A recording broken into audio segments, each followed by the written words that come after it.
again.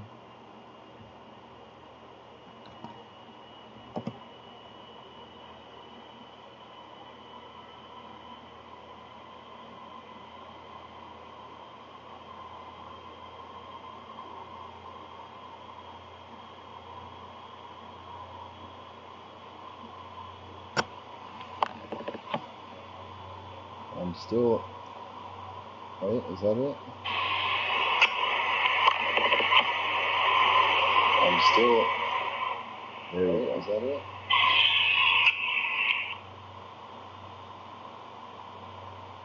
There we go. Alien isolation freaked out. That's the best way to explain it. And silly me, I want to try it. I want to try it all again.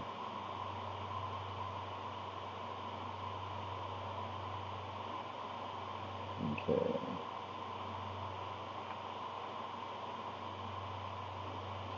That's close and stuff this time.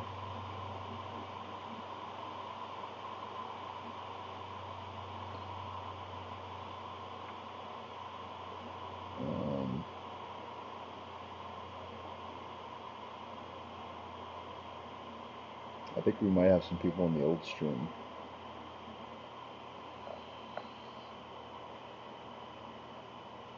But this is the same stream.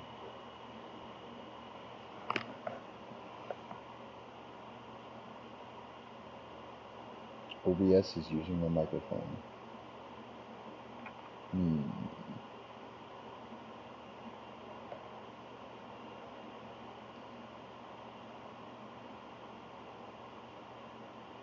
Okay.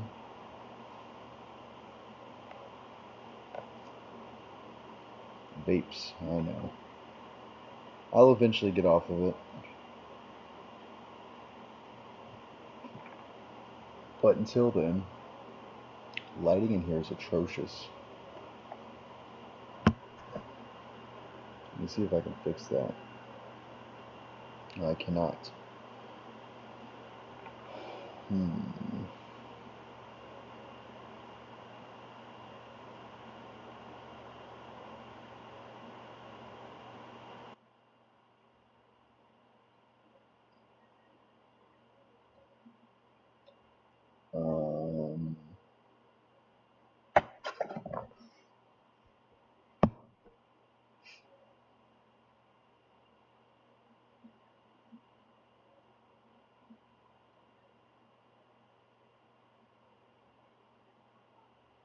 Let's see here. Try to adjust things. XO aim. How you doing? We are.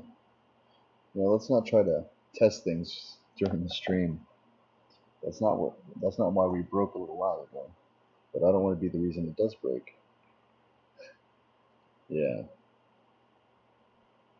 I get all intrigued about stuff. I'm like, ooh, what does that do?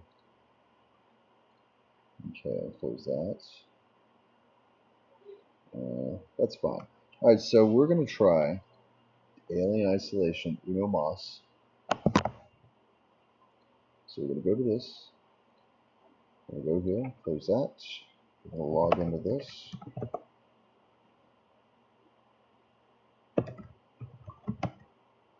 I'm going to get my password right.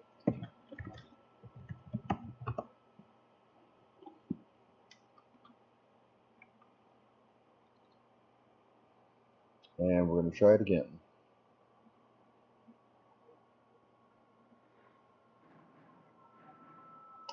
That worked.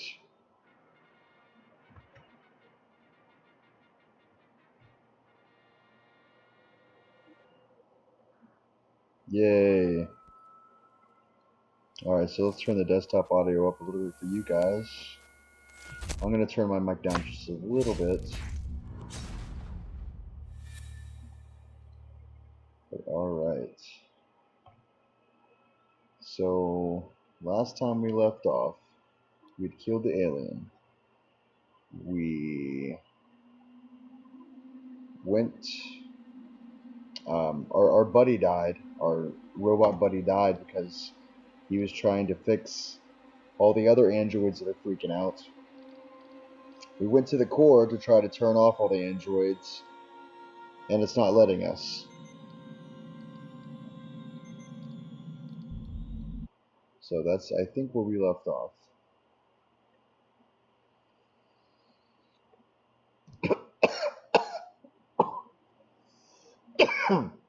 Don't pull hard on these things.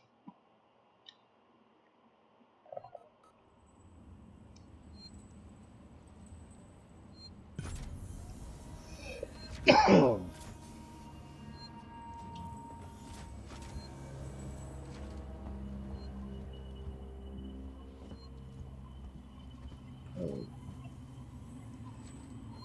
There's something I can.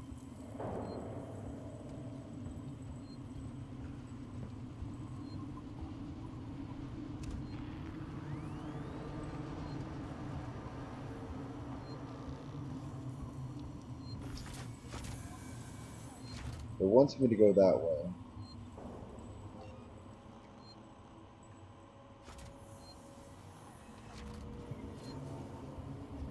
There's supposed to be a gun around here somewhere.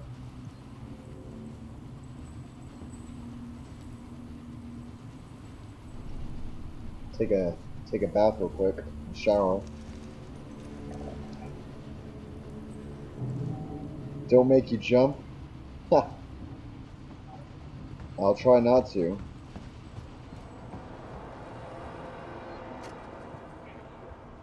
Something weird's happening. Synthetics are on the fritz, so I found some guys to help me out. I sent one of them to a manufacturing room, but he never came out. Every door's locked, and he sure as hell couldn't fit through the air vent without a fight. We don't know what to do. It doesn't seem right to keep working without looking for him, but there's nowhere to look. Our ship's over soon. I'll report the incident to Waits and the marshals. Please vacate area. Engineering access restricted. Alright, there's a camera. We gotta avoid the camera.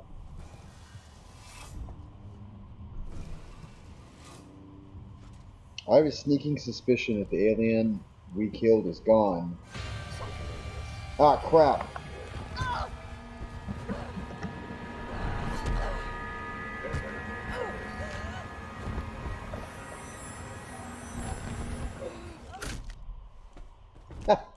Hi. Hey, Kevin.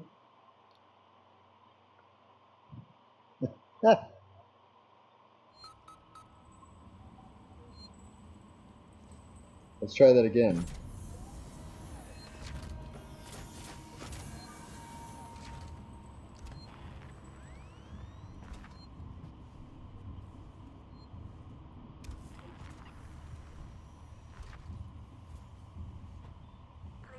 We do need Bardo in here, but Bardo doesn't like me anymore for some reason.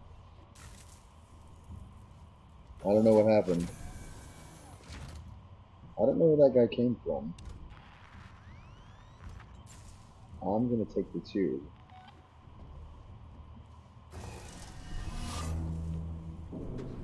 Because they can't take the tube.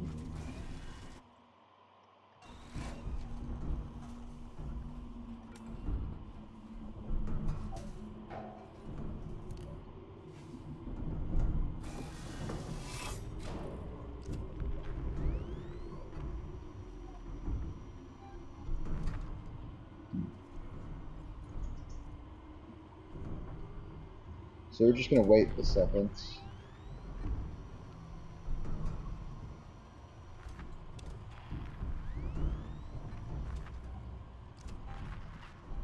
Yeah, he's right there.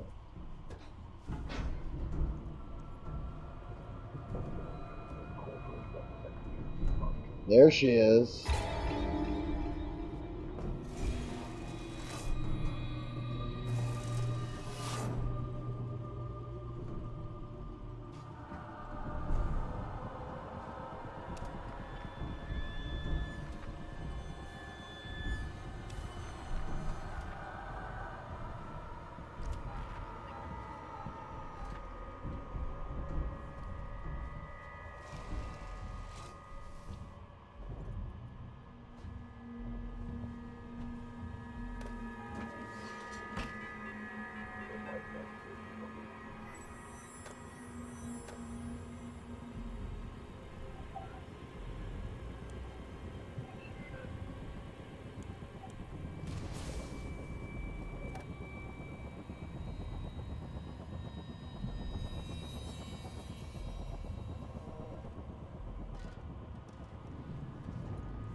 Alright. I got all quiet, concentrating. Sorry, guys. Um, you gotta love Mr. Hands. Did he see me? No, he didn't see me. There he is over there. You see him?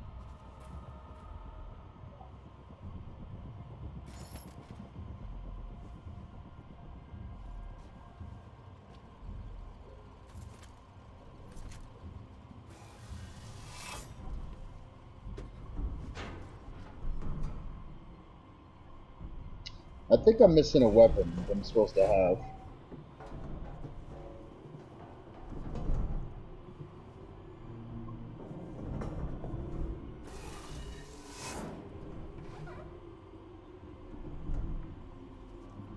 I should probably try to turn that one off, huh?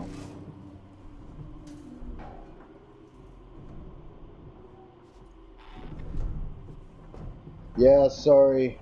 It's, the game's inherently dark.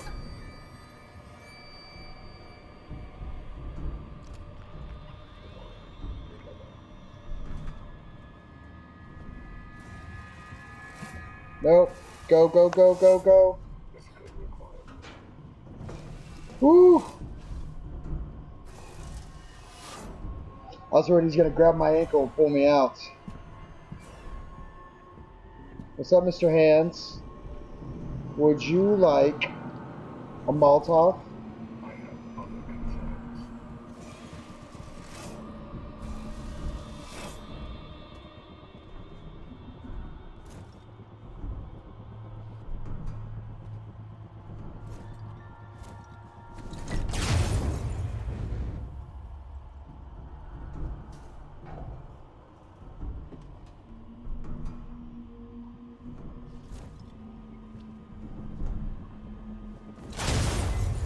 Whoops. I killed myself. Hey, Scooter. You BRB? Yeah. I've got a. Yeah. There's like a weapon or something, but.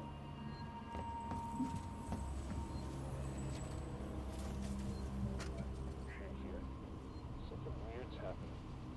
Synthetics are on the fritz, so I found some guys to help me out. I sent one over to a manufacturing group, but it never came out. Every door is locked, and he sure as hell couldn't fit through the air vent without a fight. We don't know what to do. It doesn't seem right to keep working without looking for him, or where to look. Our shift's over soon. I'll report the incident to Waits and the marshals. No.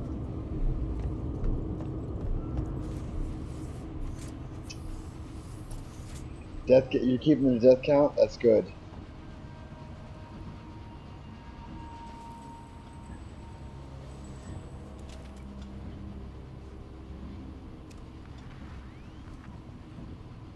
I appreciate it. It helps me out a lot.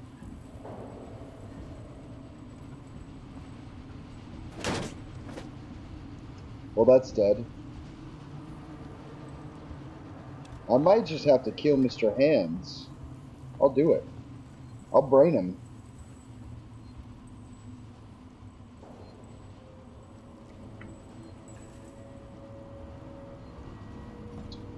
I'm not seeing anything. I do not see nothing. I'm looking for something. I'm wishing that I could find something, but I cannot find nothing. Please vacate area. Engineering access restricted. Mr. Hands, are you there?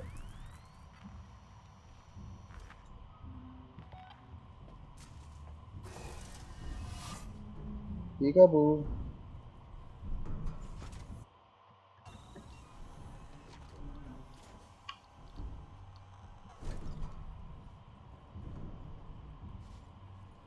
Mr. Hands.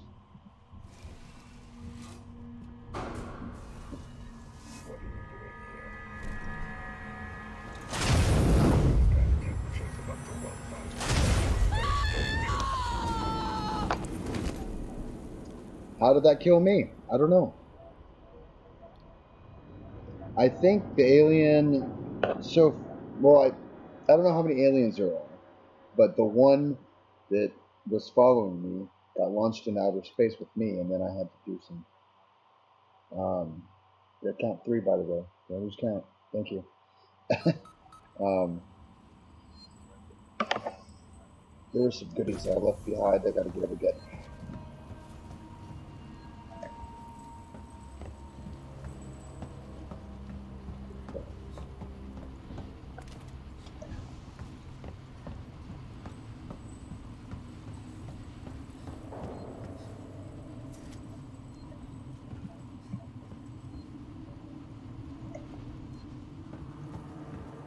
Um, yeah, we got launched into outer space, and then the guy responsible for it Surveyed area. died. Entering access restricted. Died to these guys.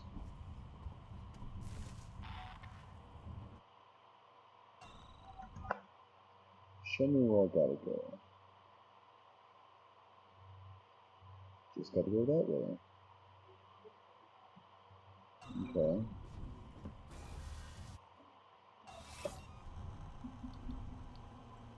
Wish I had some EMPs.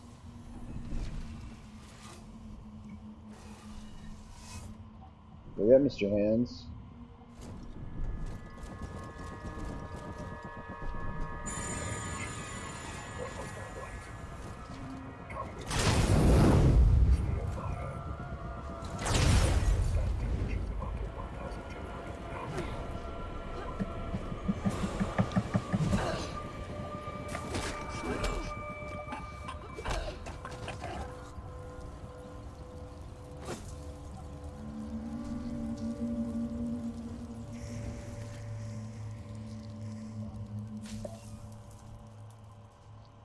See if I can make anything. I can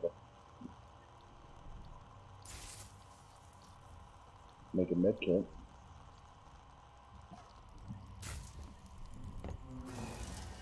Well, that was fun. Yeah, my death count's 3. His is 1. That's right. Old Chappy don't play around.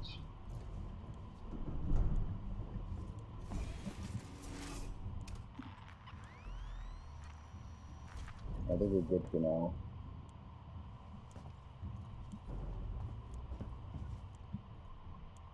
Oh, they're hiding there. I'm not seeing any goodies. I wish there were more goodies. Bolt gun. I feel like I maybe should have picked up a bolt gun. Or I'm gonna get a bolt gun.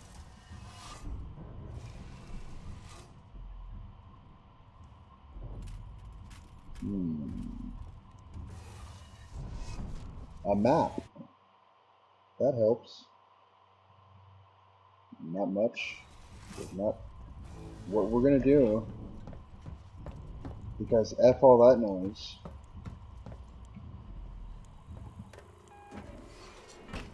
We're gonna save. Hey Karen.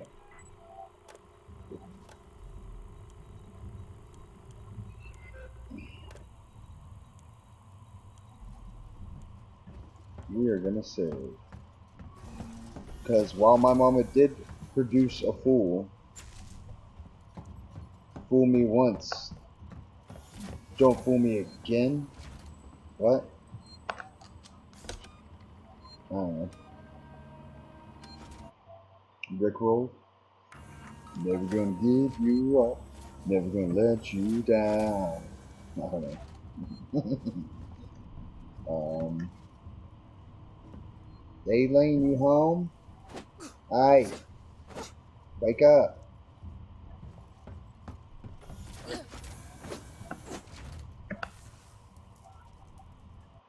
What takes blasting caps? What a smoke bomb does and a flashbang.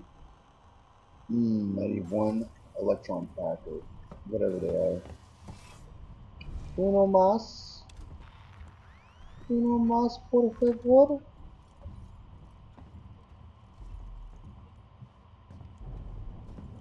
Alright, I think we got everything we need from here.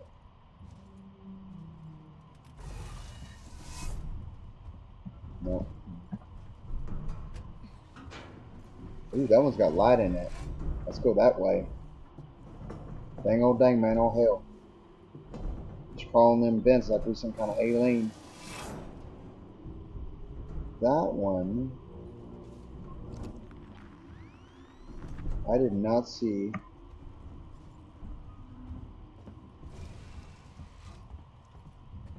Oh, there's a room over there, okay.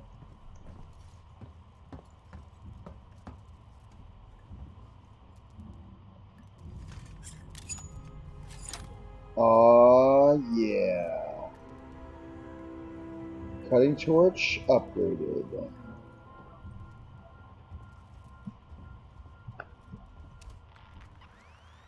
And we are good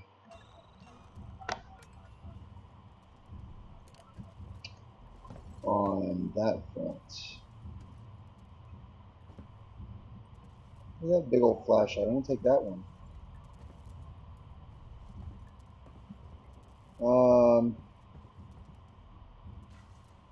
I don't see anything on the walls like in the chest. That's fine. We'll keep going this way.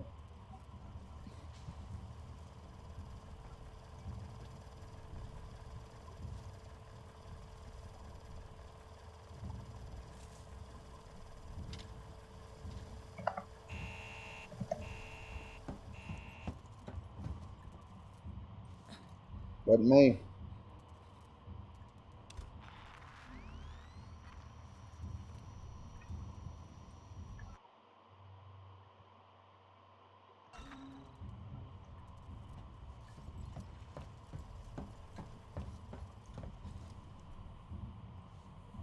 Alright, we're going to keep going this way.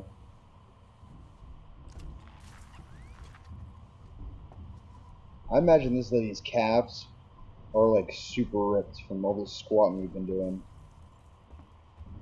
Her gluteus maximus is like, she's got a dunk. She's like, she can crack nutshells like Jean-Claude Van Damme, but like better. That's, oh.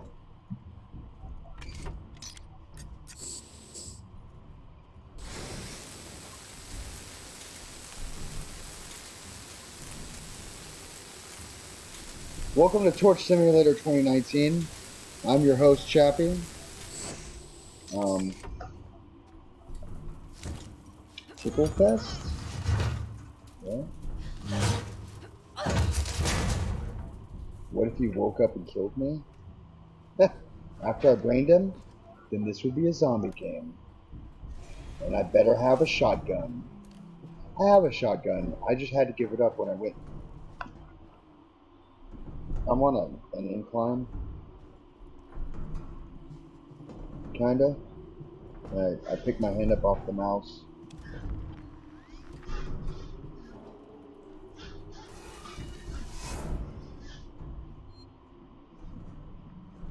All local synthetics to reactor facility.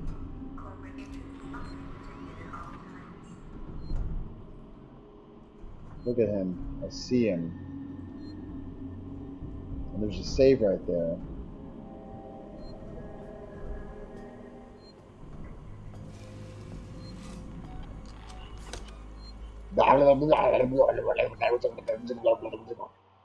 Yes, I would like to upgrade. Save blah blah. Alright. Let's see if there's any goodies over here.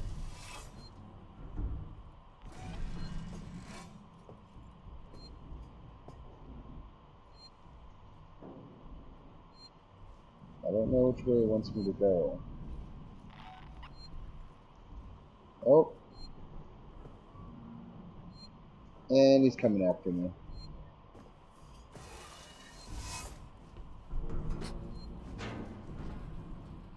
Get in the tube, Brenda. Get in the dang tube.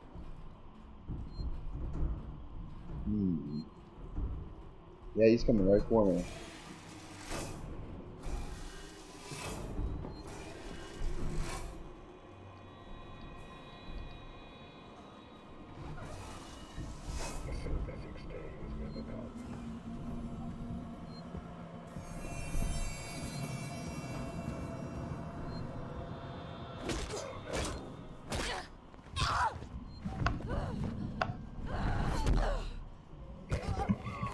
You gonna die for this, mister. No, I'm dead. Maybe I heal next time.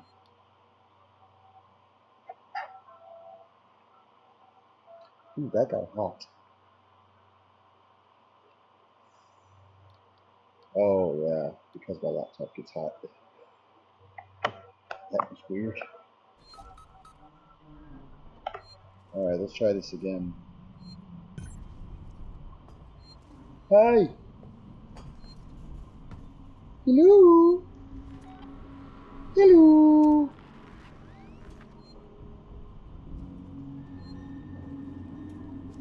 Hello! Goodbye! Get in the tube, get in the tube, get in the tube. And let's make some med kits.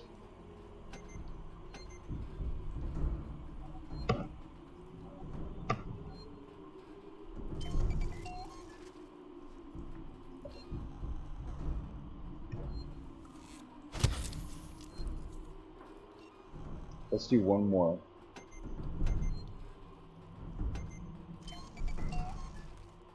We're gonna brain him.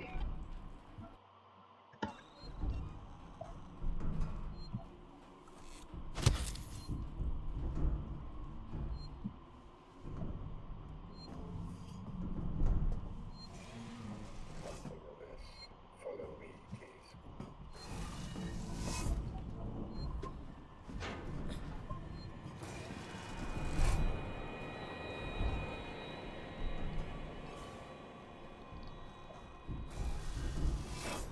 Come with me, please. I mean, he said please.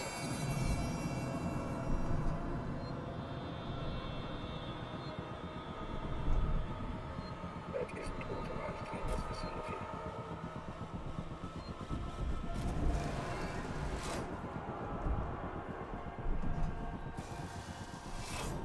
Why you ask me about Sebastopol safety protocols?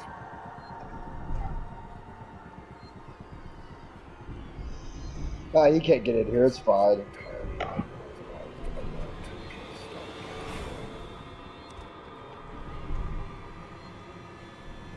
Running Moses Exodus.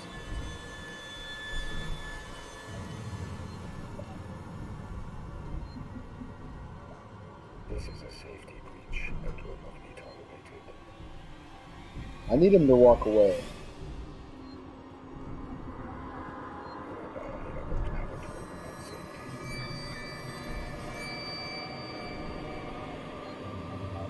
Who, his or mine? Don't run.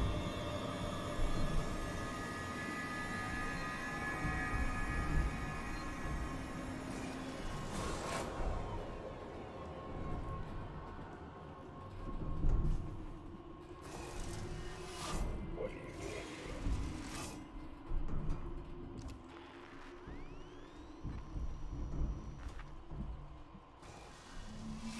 You're starting to test my patience.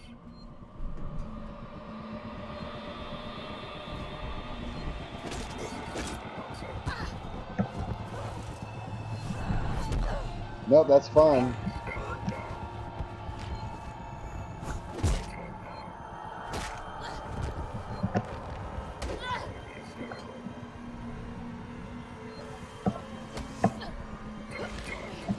Mm-mm. Oh, come on. This is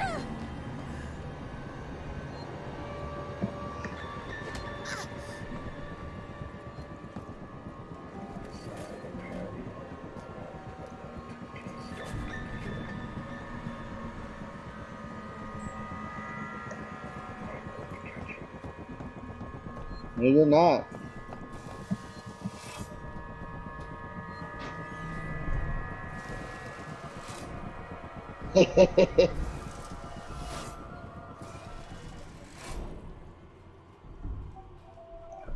My hair's messing with you?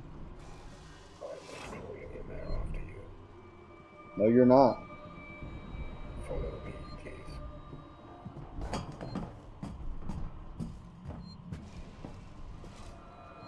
Now down. Ah, I totally should have brained him. This is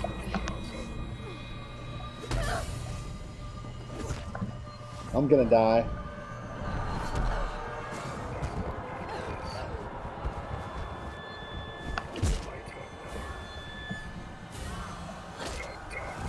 Oh, I got a good.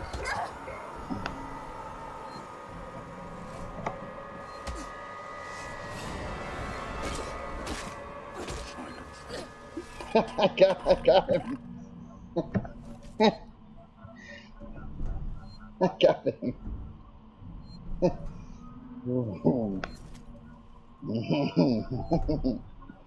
Alright. Let me fix my hair for you.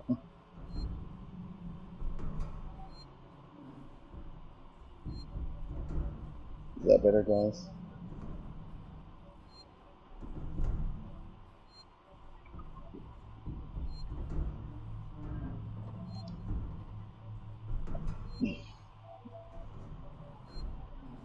Oh, let's see if we can make anything. Need one more part for EMP. Let's go ahead and save now.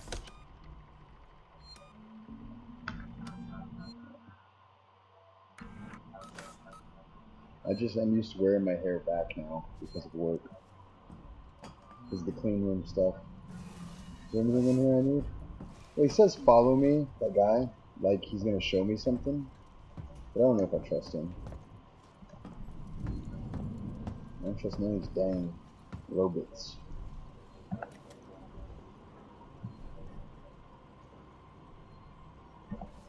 Press F. Everybody press F.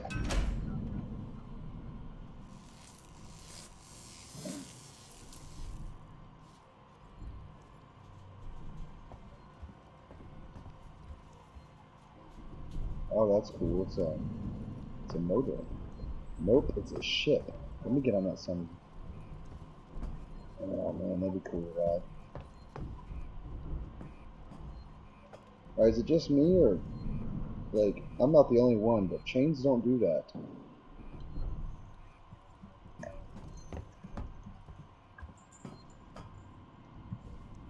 Oh, I've got to fire up all the things in the shop. Your phone's about to go RIP. That's why I had to hot food. Oh, Mega Burger. I would eat a Mega Burger from that thing. Would you guys? That sounds delicious, actually. Press F, guys. How many people can we get to press F? Not enough. Nobody. Just me. No scrap. I'm looking for... Oh, we got that one. Oh, looks like a door opened. That's not creepy looking. Oh, I'm braining him. Oh, he died. There's no reason they should be dying. No, my bad. Nope, that's my guy. Okay. Just got confused. That happens from time to time.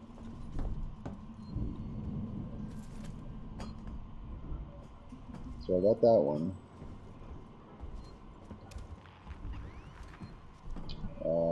Is there one over here? Oh, I can get in there. Okay.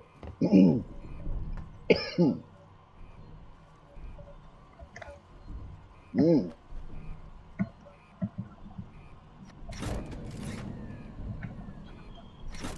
2, 3.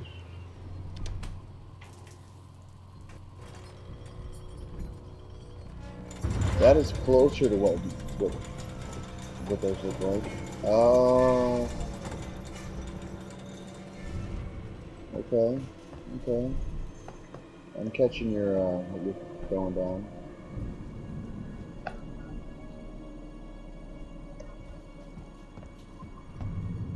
I'm making sure there's no more goodies in here that I can get.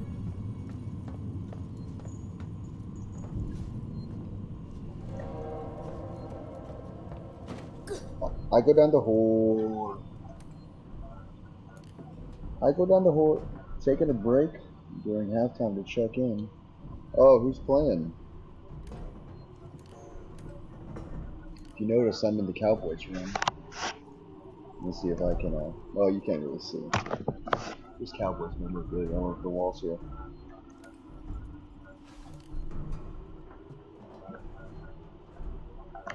I can't see at all. My battery is okay.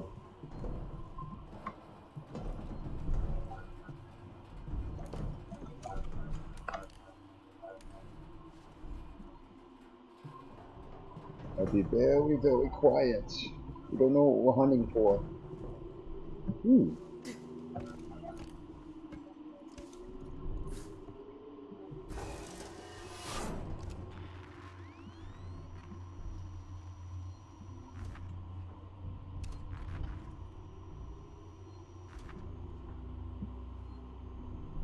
It's basically saying don't go this way.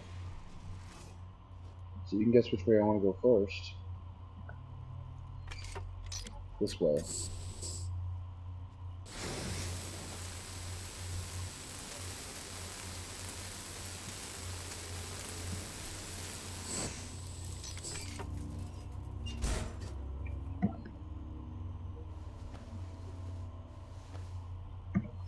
It's like a typing test. Oh. Huh.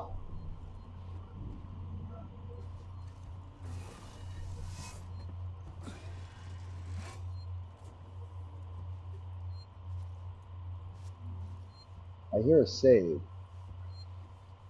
There it is. Alright.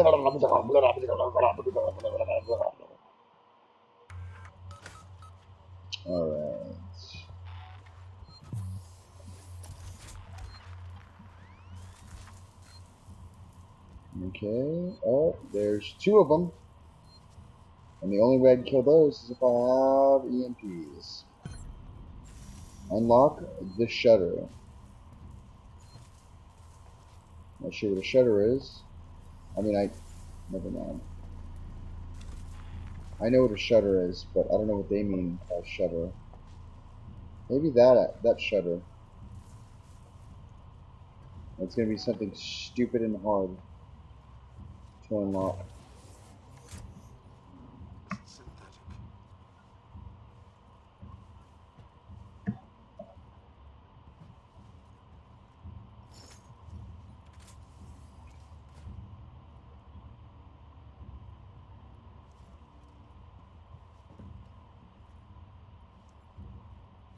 Keeps talking about a gun.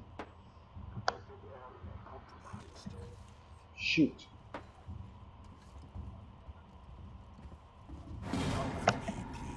Nope.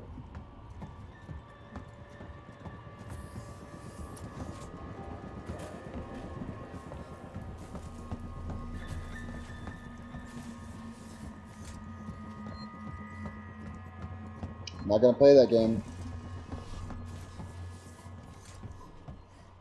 As soon as he comes through the door, I'm braining him.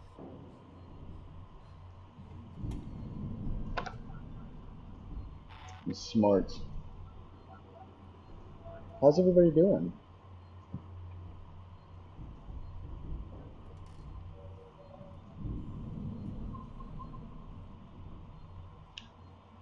Hello, I'm in the hospital now because the virus went into your lungs.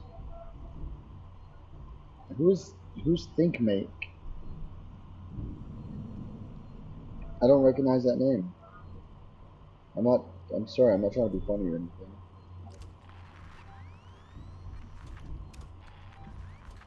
Did he go a different way? Is this guy going after me?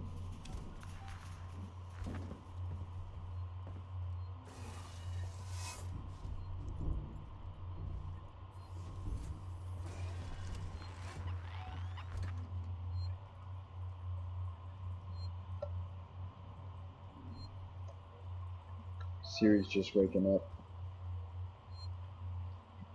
Anise?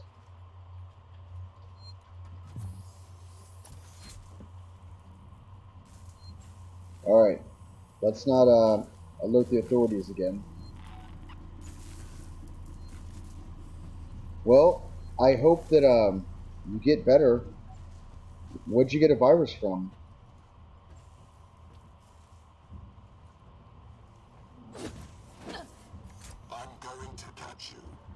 And I'm going to run. What are you, new?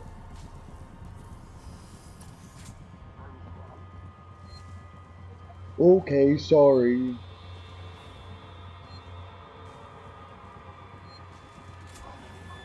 Yeah, there he is.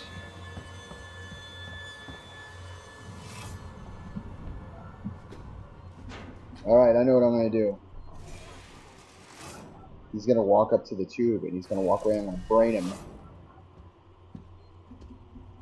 I'm going to catch you. The hell you are.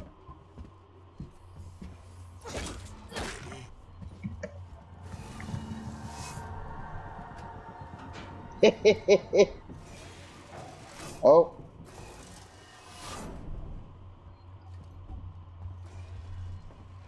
nope.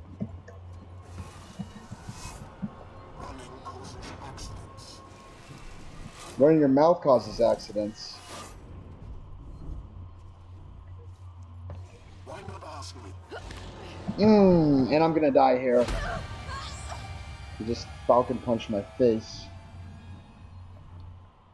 You have to make some kind of thing for your lung. You have to cough it out to clean it.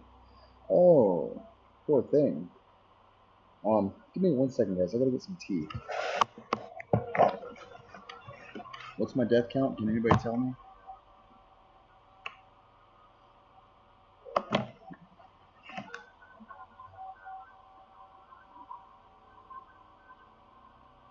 You don't want to take your back.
I'm back. I'm back. I'm back. I'm back.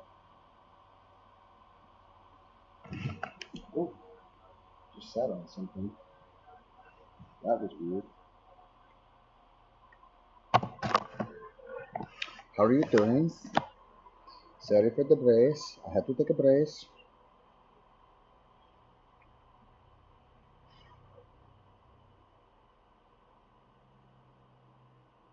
Ooh, that counts 6. Thank you. Yeah, that's terrible. I feel really bad for you. Ooh.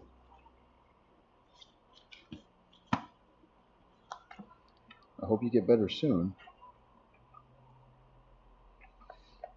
Who thinks we should try to braid that guy?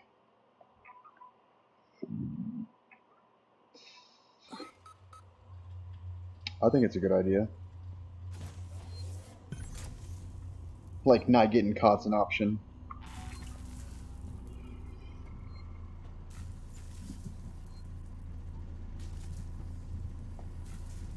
I'm not gonna get chased by 2 of them, though.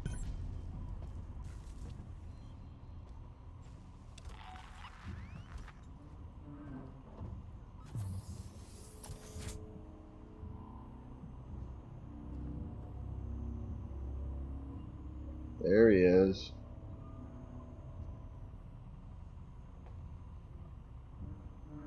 One of us.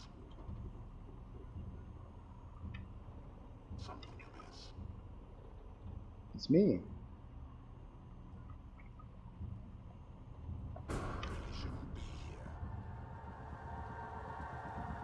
Well, you shouldn't worry about what I do.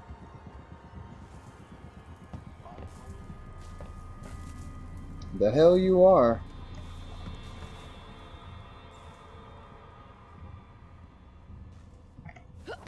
Oh. 7. A waste of both our time. Oops. Maybe I should get some more health.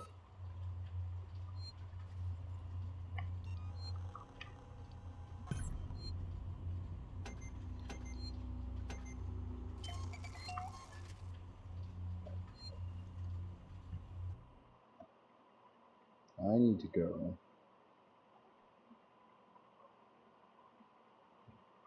Hmm.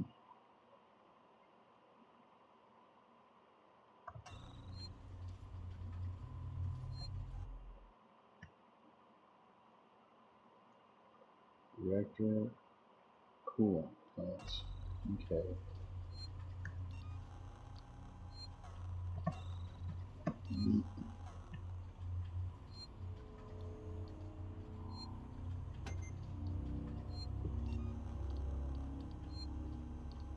Okay.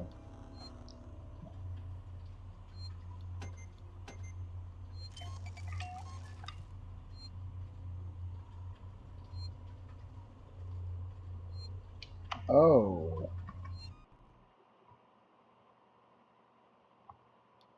I see. I'm skipping frames. Oh,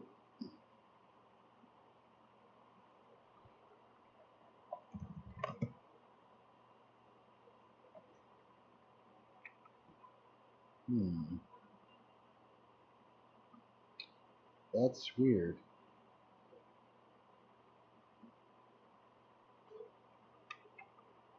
I don't know if it's still frozen or not.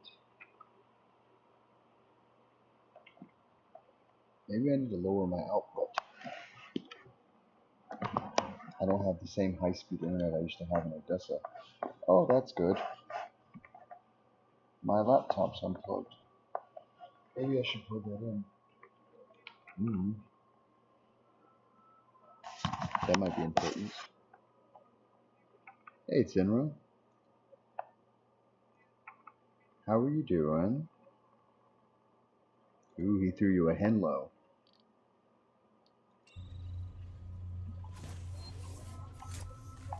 Nope, it's still choppy. Is it still choppy?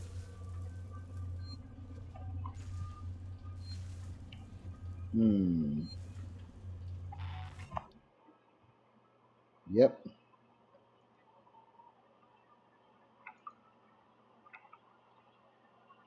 Okay.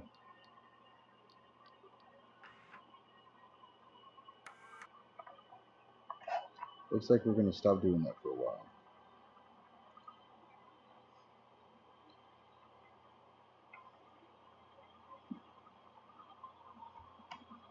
Because maybe my computer's getting too hot. That's weird. I've never had that problem before.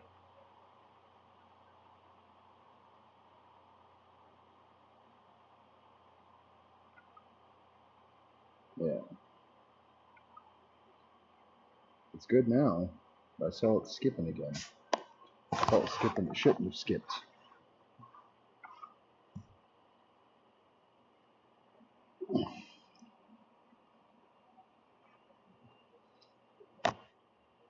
Oh, I can download a premium Fortnite theme overlay package. Dismiss. Don't want that crap. They need to make creepy overlay packages. Overlays. Oh, oh, oh.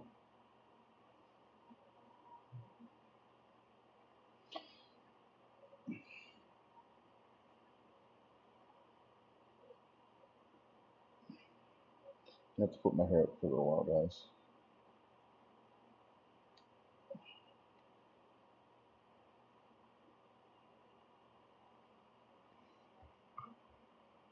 Yeah, no, that'll work for now. How are y'all doing? Um,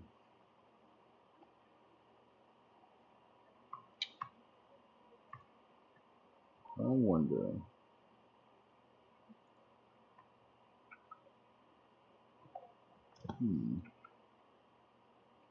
Let's see how I'm doing in this department.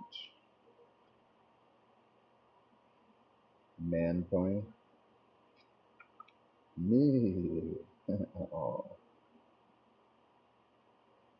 Ugh. Um, let's check Steam, because there might be a sale on something fun.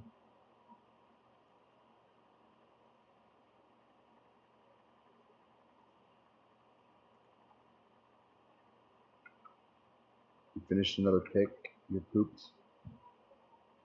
You have wine. No complaints. Nice. I got sweet tea and my vape pen. There's my vape pen. Holy crap! There it is.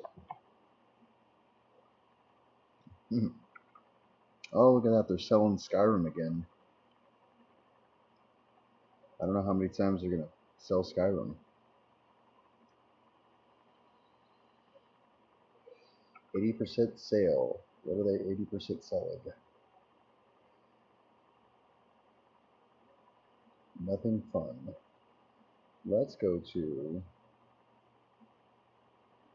games. I want creepy. Horror.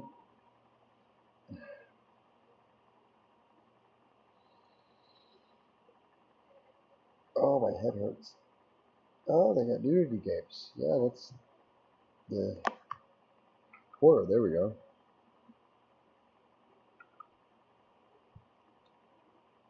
Dead by Daylight 5? What? 7 Ways to Die, Chernobyl, Light, The Beast Inside, The Forest. Oh, I have The Forest. I need someone else with The Forest and Steam to play with me, because I'm not very good at it. Subnautica. Why does that not seem scary? And why is Gears 5 a horror game? Because it's that bad? Mad Father.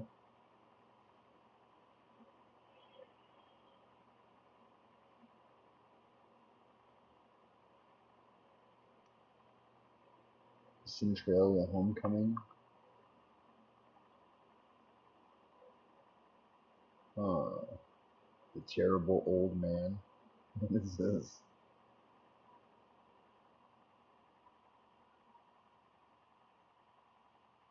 Lovecraftian. You love playing Subnautica? The game we were here together. Seeing what they got. Da da da da. What are they on sale right now? PC Cafe games on Steam. What does that mean? Witch Hunter, Wild Hunt. I love me some Witch Hunter. Or some Witcher. It is Spooktober. October.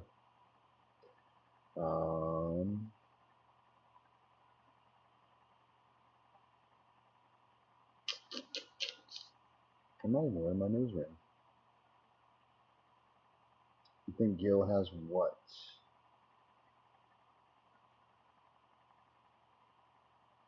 What are you talking about, Pip? The Forest? He might. Dude has like 1,000 freaking guns.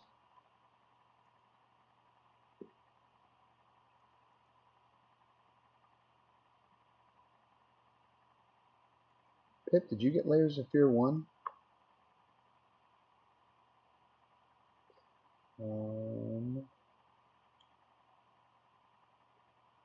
I need to get The Forest going on VR.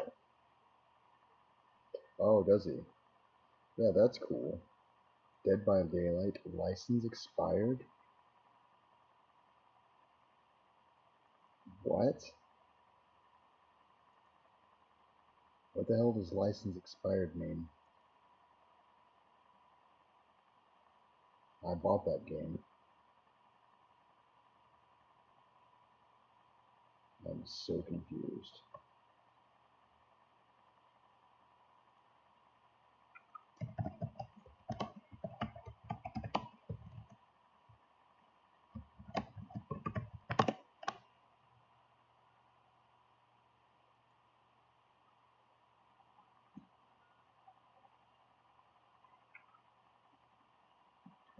Oh, maybe because I had it set up to play on both of my accounts.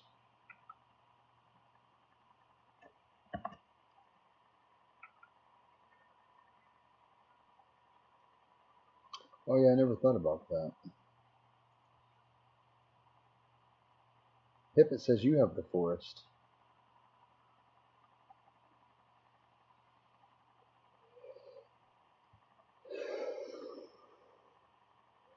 It doesn't say Gil has it. Yeah. Um,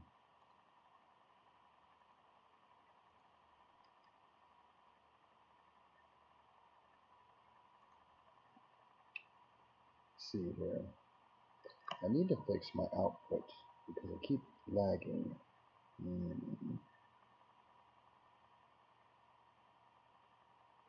It's fine when I'm just here talking. You never played the forest? It's really good. It's really good. It's better if two people play it. We'll have to try it on offline, or you can stream that one. It tells you he does. Am I not friends with Gil? Let me see. Maybe not on this account. Um,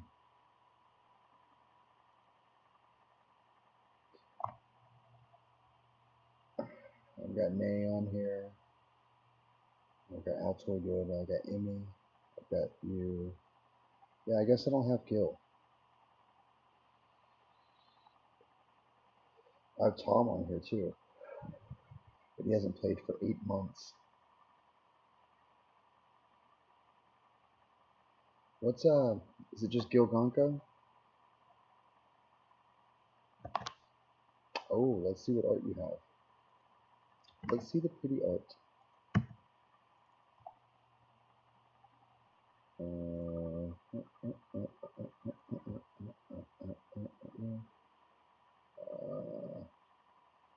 Oh, I love it.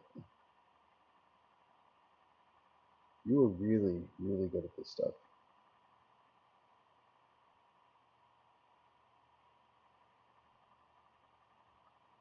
You've been submitting a lot of art, and I haven't even looked. Oh, that's nice and creepy. I love the Cheshire Cat.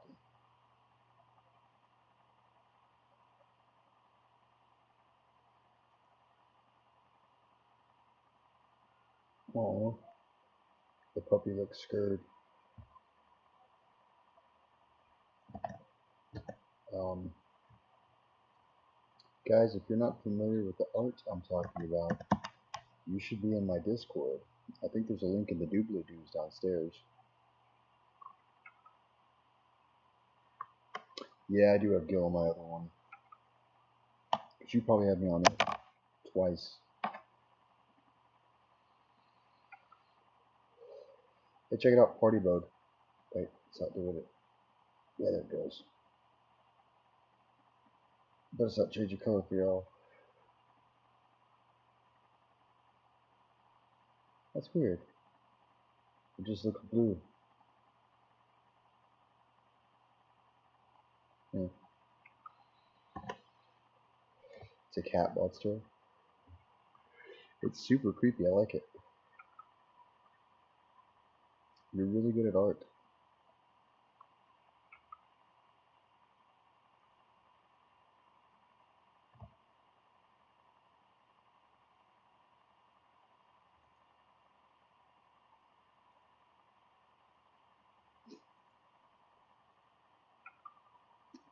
Vape Brave? Yeah.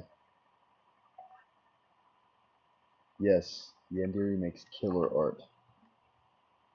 Um, yeah, stupid well.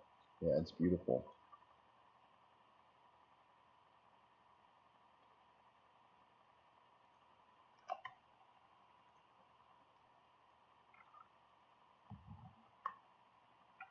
It's really good. Are you doing this on paper? Is that what this is on? You draw all this on, or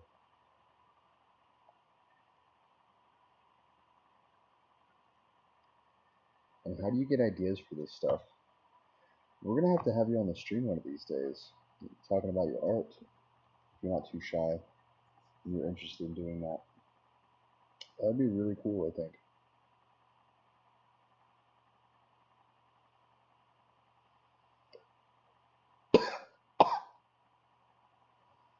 a sketchbook. Wow. No, that's you seriously have the embodiment of creepy. You get them from horror movies. You know what I just started watching? It's not really a horror, but I really like. You don't do streams. Well, you don't have to do your face, but you can do your voice, and we can chat. It's up to you. It's whatever. Um, this vent right here. You see that vent next to the. You can probably hear it right now. But essentially, most air conditionings they just blow out air like really calmly throughout the day. No, this effing thing. He goes, "Oh crap! I'm supposed to be doing a job, and I don't want to have to do it all day. I'm gonna get all the air out right now, so I can be lazier for the rest of the day." And it rushes like a room is full of air out in like 5 minutes, and it drops the temperature like 5 degrees in here every time it turns on. You're enrolling in seminary school? Yes, no, you don't like your voice? Creepy vent? Um, you know, it'd be really creepy is if there was like fingers coming out of it.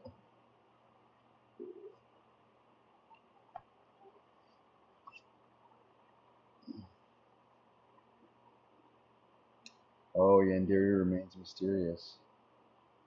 Until I come to your house one day. I'm just gonna start. I'm gonna knock on your door. The camera.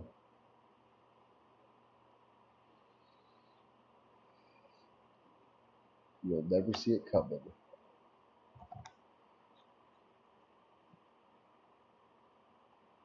But yeah, that is super awesome. Super awesome art. Um, I just washed my hair today. You're gonna head out? Try not to die? I know. Well, in the game at least. I mean, I don't want to die at all in real life. Not yet. Yandere has a nice voice. Have you heard Yandere's voice?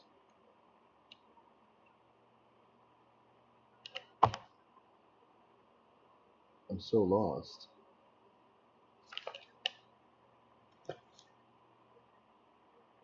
Wait, how does Siri know what your voice sounds like? I was looking at my phone, making sure it wasn't.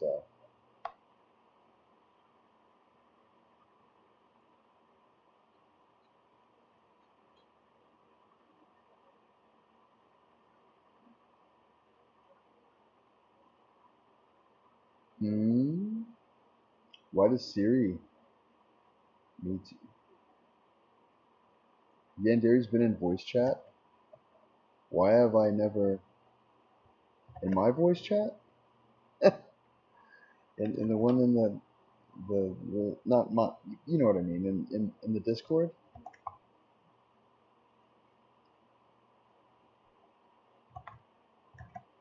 Dad's cord. Yandere goes in it. Really?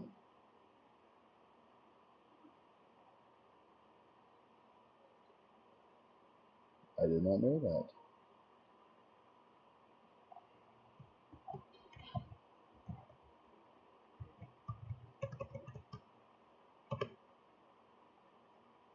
I didn't think. Are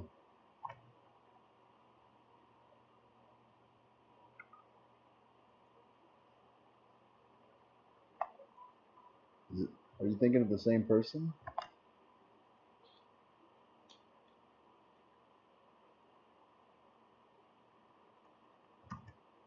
I don't know. Oh, you know what I didn't do? But I probably should have. Ew. Put my linky link on the doobly doos on the discords and tell people I'm streaming. So people know that I'm streaming.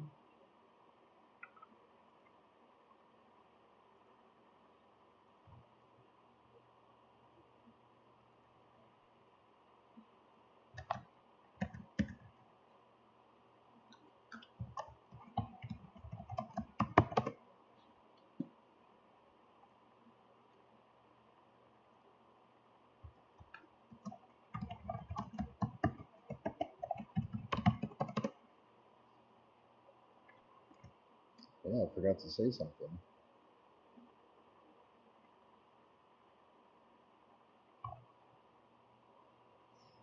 You're not a fan of VCs where you have to talk English, but you can yell in Norwegian?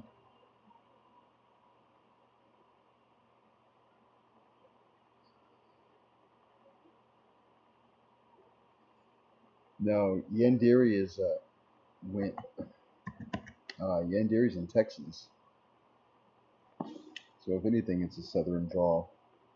But not everybody in Texas has a southern drawl.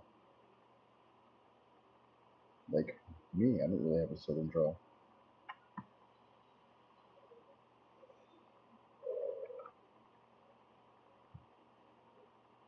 You weren't always more than she, more, Morishiga, Morishigi. I don't. It's Japanese and not Japanese that I learned. Yes, I know you're in Dallas. You're just south of me, like maybe an hour and a half. Well, you don't know that you have an accent.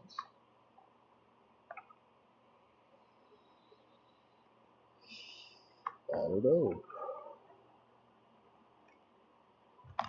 Siri's lost it. She's gone nuts.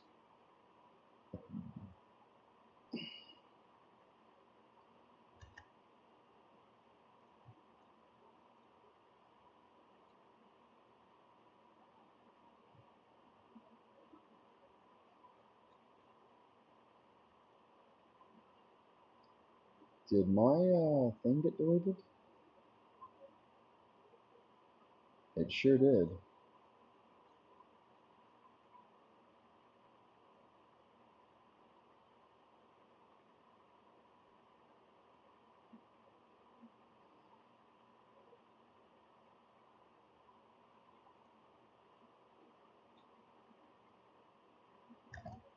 Whatever. I don't like posting in Dad's Cord now. You put on a deep sexual voice to seduce. Oh man.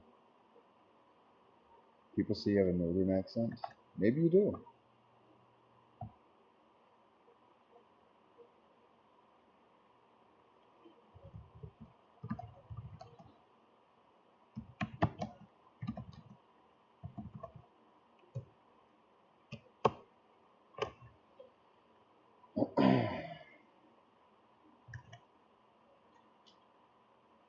Dad's Cord has changed, man.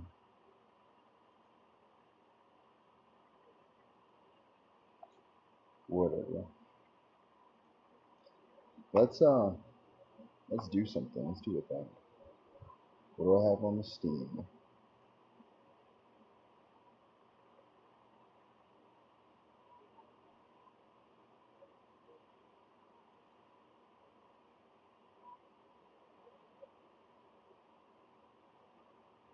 Let's see here. I do have Pacify in here. Pip, if you want to play some Pacify, it's a nice creepy game. That's up to you, though.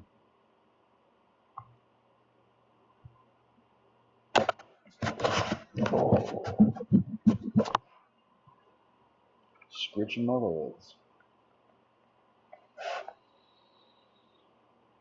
How do you have Pepsi already, boy? She was. What's my hair doing?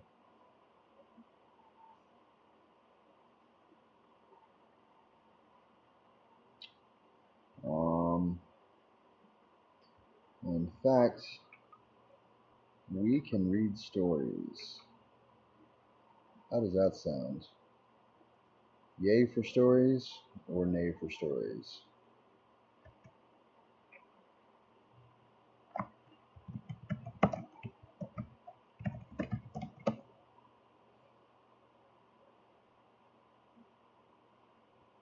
How's my job? It's pretty good. Um, it's going really good, by the way. It's boring as hell, but it's definitely my foot in the door. I'm I guess I've been impressing managers and stuff. So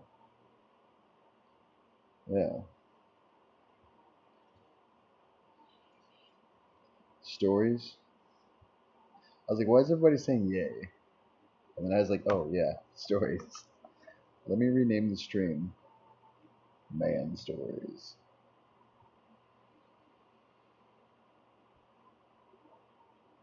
Because it feels like you're a real man. I like Chappy. He has a manly, deep voice that I can try to copy. I don't always have a deep voice. Um,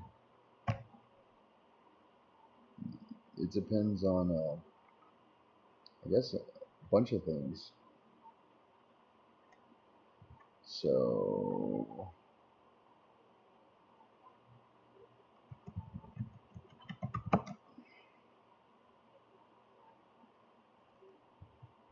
I just changed the title.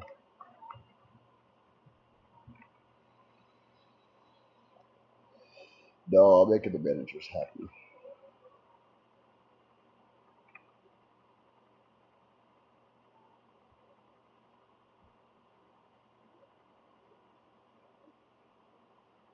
Uh-oh, my battery's going. It's yellow. Probably because I keep pulling on this damn thing. I say be yourself. Why go overboard? Well, there's whole industries built on people not being themselves, unfortunately.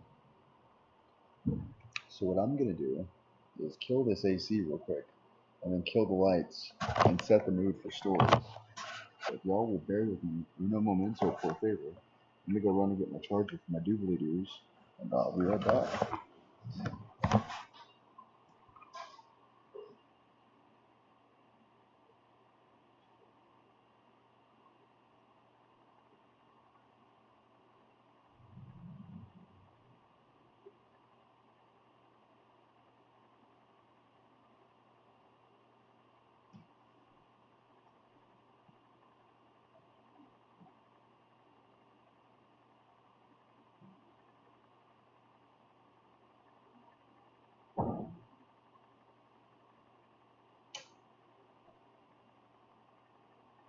No, I can't see.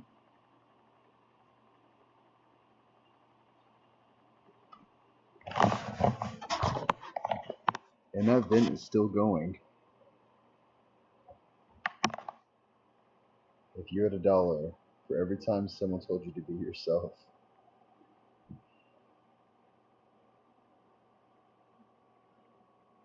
if I had $1 for every time someone told me to stop being myself, I'd probably have a few dollars. I had a friend once tell me, he explained me, and I think it explained me perfectly, but he basically said, Chappy, you're like the person when I meet somebody, I'm 100%. I'm just always me. And the way he explained that was you meet people and you're 100% from the get go. So some people love you and some people hate you.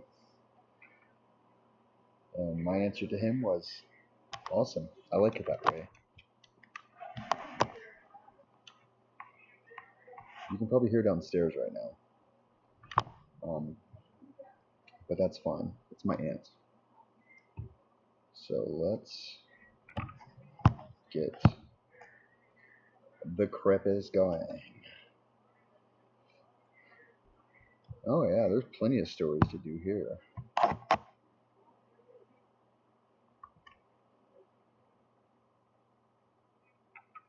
You'll never have a girlfriend that way by acting yourself.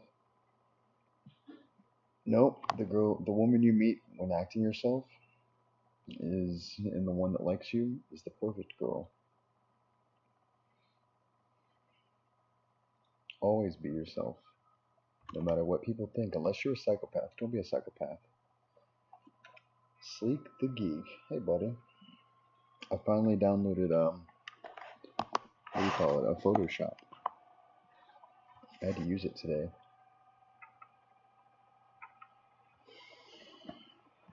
Thank you for that, by the way.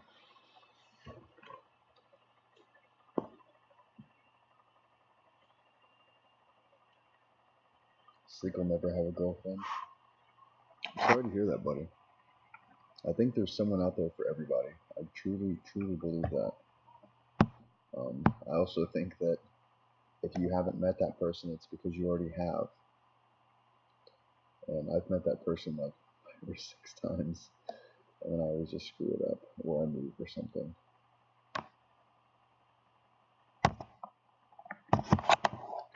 I'm trying to set this up in a manner the brains arrive tomorrow. What's that mean, buddy?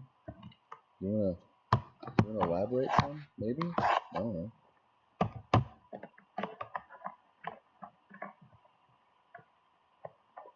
The hell was that noise?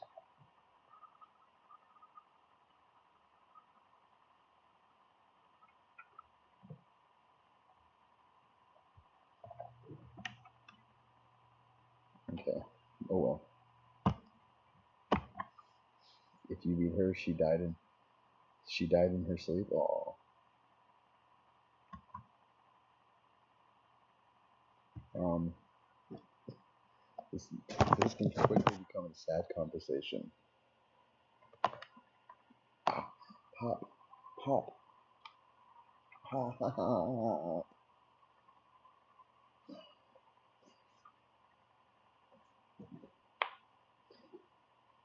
All right. This one is called. Let's see if we can read it. Because sometimes I don't want you reading their stories.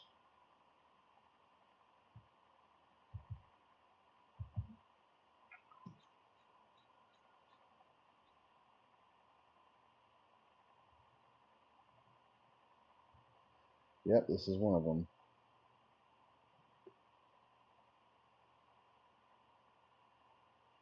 Wait.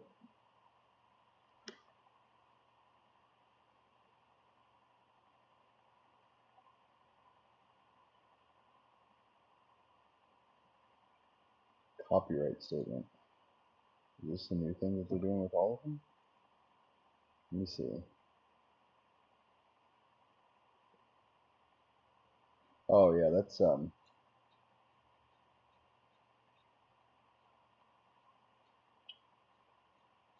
Steve.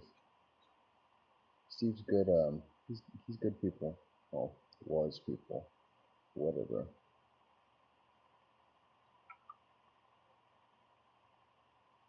I don't know if I can read from creepypasta anymore because they have like a notice about reading their stories. You're still alive. That's good.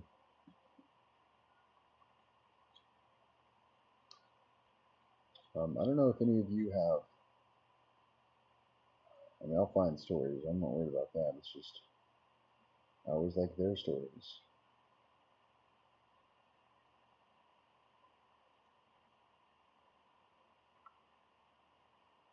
don't think their older stories have them. Let's see.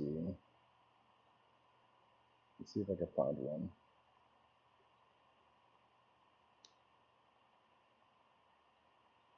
Shortest.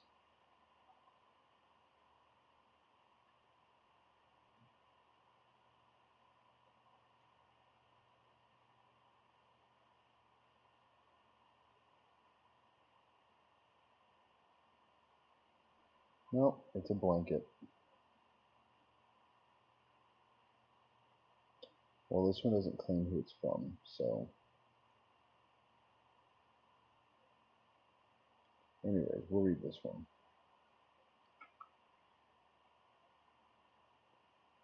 Oh, this is a stupid one.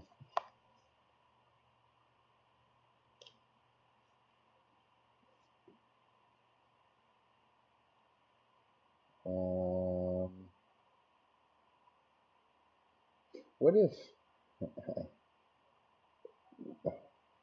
what if you had another voice inside your head? Have you ever thought about that? Like not just a voice that you've lived with your entire life, that is your thoughts, but I mean a totally different being.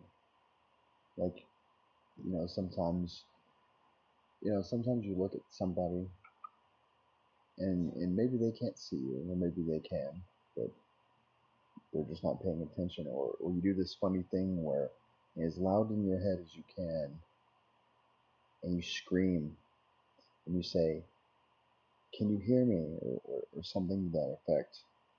I'm sure most people have done something to that effect. Just waiting to see if anybody looks up or replies.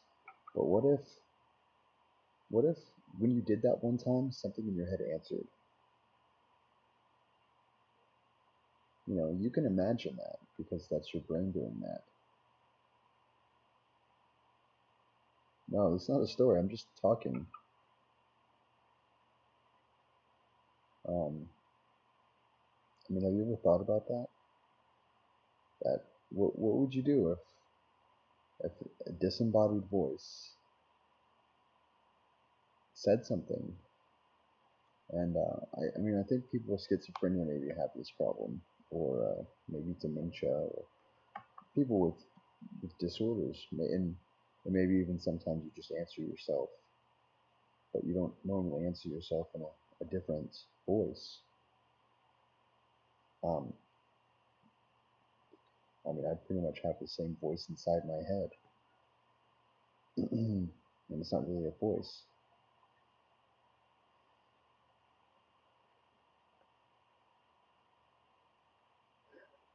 Of course, you have.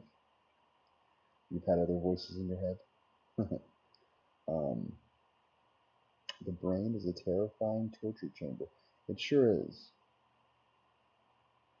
But I think most of the things that your brain makes you see or hear or think about are just lessons, most of the time, are just lessons to help you through the next day or be a better person or anything of that matter.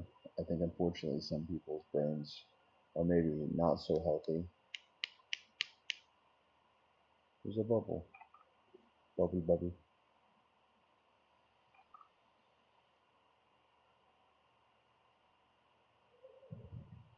One time you thought something too loud and someone heard you, but not everyone in the room, and it was creepy. Did they look up and say, "You say something," and then immediately in your head, like, "Can you hear me?"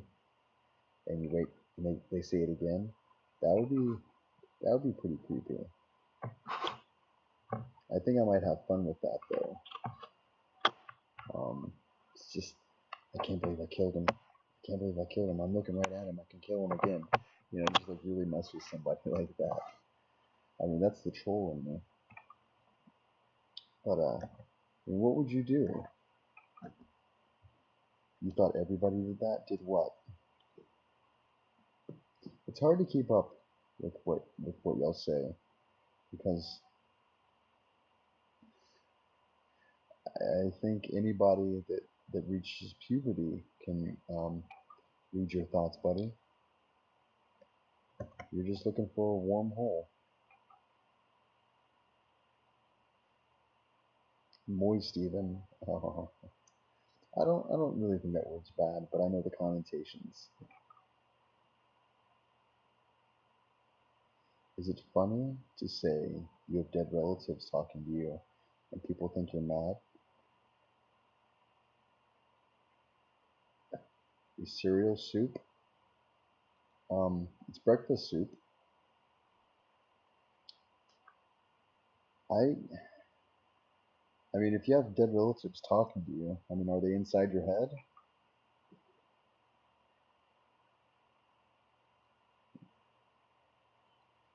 Horn Dog's talking about the gerbil dying the way that Richard Greer's.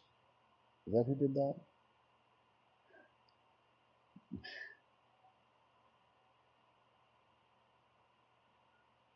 Cereal with milk is soup. That's correct. Kind of like how mashed potatoes is Irish guacamole, or or guacamole is just mashed avocado.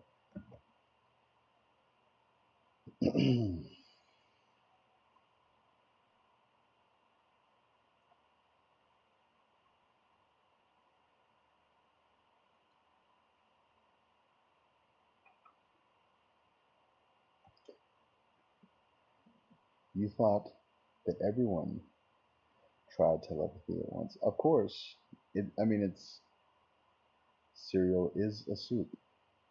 I'm gonna Google that. That's is cereal and then a soup. This this is what it says on Google. Cereal and milk is not a soup from Wikipedia. Soup is primarily liquid food, generally served warm or hot, but may be cold or cool. It's made of combined ingredients such as meats and vegetables with stock, juice, water, or another liquid. I mean that no.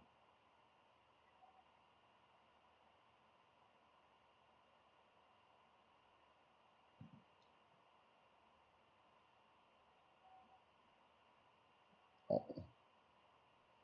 People are idiots. They're not making sense. You're sending me a psychic message? Um, I'm not giving you $5, Sleek. I'm sorry. I don't have. I don't know.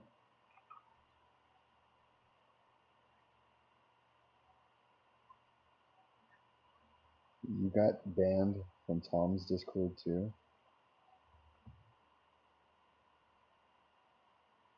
Mashed potatoes and gravy make a good dip for the right thing.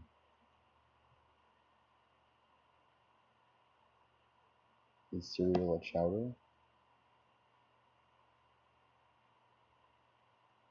Well, I mean, if you think about it, mashed potatoes are mashed potatoes.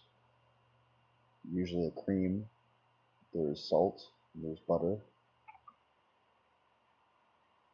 And then you start adding stuff to it like bacon and chives. Then it's loaded mashed potatoes.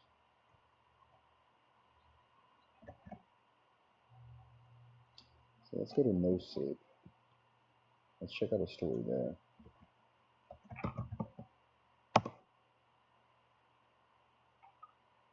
No, not the lyrics. Reddit, stupid. You want avocado now? I don't really crave avocado.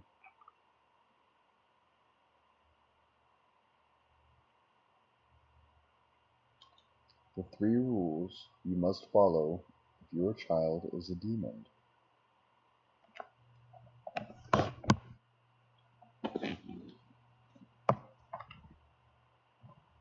What are you talking about, Sleek? I screamed, captured, and fought back.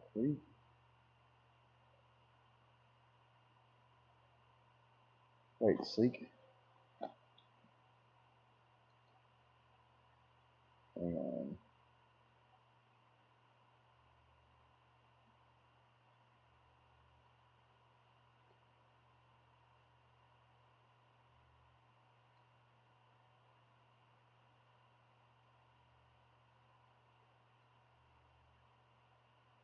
Cold soup.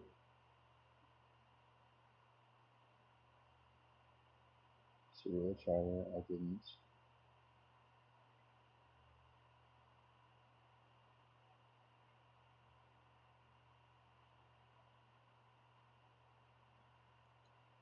I don't know what's happening right now. What are y'all talking about? I'm gonna sit Indian style here. This is why I've got my thing. And I'll just do y'all's until you include me in it. Oh, that's much better. Stretching or bending my legs.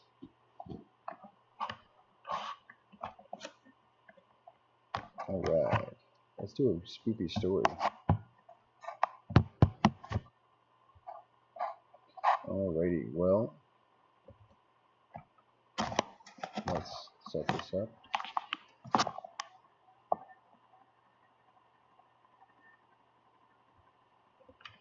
Alright, here is the story. If you would like to read along, this is submitted 6 hours ago. Jesus, 6 hours ago. It's already got 2,400 upvotes by Lighthouse Horror.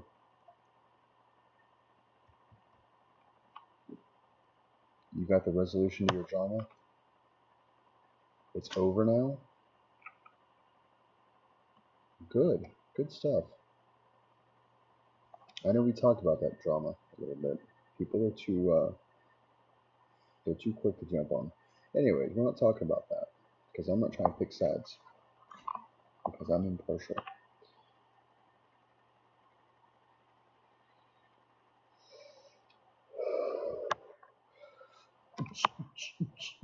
It does the party mode. I love that. Party mode's so cool. It's stupid, but here's the story. The 3 rules you must follow if your child is a demon. I noticed the birthmark on my son's neck that my wife Elizabeth never did. 666. The numbers looked to be written in red ink and were as clear as day. Who did this? I shouted angrily, looking around the room for any sign of guilt. Joshua had been born 2 hours earlier, and while I hadn't left the room for more than a few minutes, someone had to be responsible. But the doctor's puzzled look was genuine. What are you referring to? He asked. I'll show you what I'm referring to, I yelled, picked up my son, and walked back over. This. I'll show you what. Wait. His eyes looked down intently, and then back up at me, as he gestured towards my son. When I looked back down at Joshua, his neck was completely normal. Blank. I'm I'm so sorry, I said awkwardly, placing my son back down on my wife, as she gave me an angry look that would have been even worse had she have not still been partially doped up in the meds. That was the first time I noticed something was not exactly right with my son. Which brings me to my first rule. Keep frightening and unusual occurrences to yourself. 5 years went by, and though my son seemed social and friendly enough around my wife and I, he was unable to make a single friend at school, even the teachers feeling genuine uneasiness around him. No one would give me a straight answer as to why, upon each play date, the other children would always inevitably end up crying. One particular father was so upset that he called me.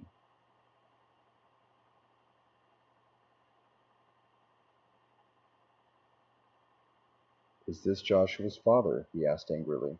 Yes, I'm his father. What is? Our dog is missing. We think your son had something to do with it and... Excuse me? I interrupted. Did you just make an accusation against my son? Before I could respond, I continued. Your dog probably ran away or got hit by an effing car or something. If you call me again to complain about Joshua, the next conversation we have will not be over the phone. It will be face to face. I could hear the fear in his voice as I hung up the phone. I wonder now if the fear he felt wasn't for me, after all. Joshua, I yelled downstairs, get in here now. A moment later, his dark brown eyes were staring up intently into mine. Yes, Daddy? I just got a call from the Joneses. I evaluated the look in his eyes as he listened. Did you have something to do with your dog missing? My son's expression changed from innocent to cold. It growled at me, so I killed it, he said matter-of-factly. I stared at him blatantly,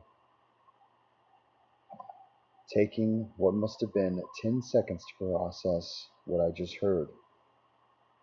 Go to your room, Joshua. But Daddy, Now, Joshua, your mother and I are going to talk this over, what needs to be done. 2 days later, it wasn't just the Joneses' dog that went missing, it was their entire family. The husband and wife and 2 little boys all end up vanishing during the night. All of the doors were locked from the inside with no sign of struggle or foul play.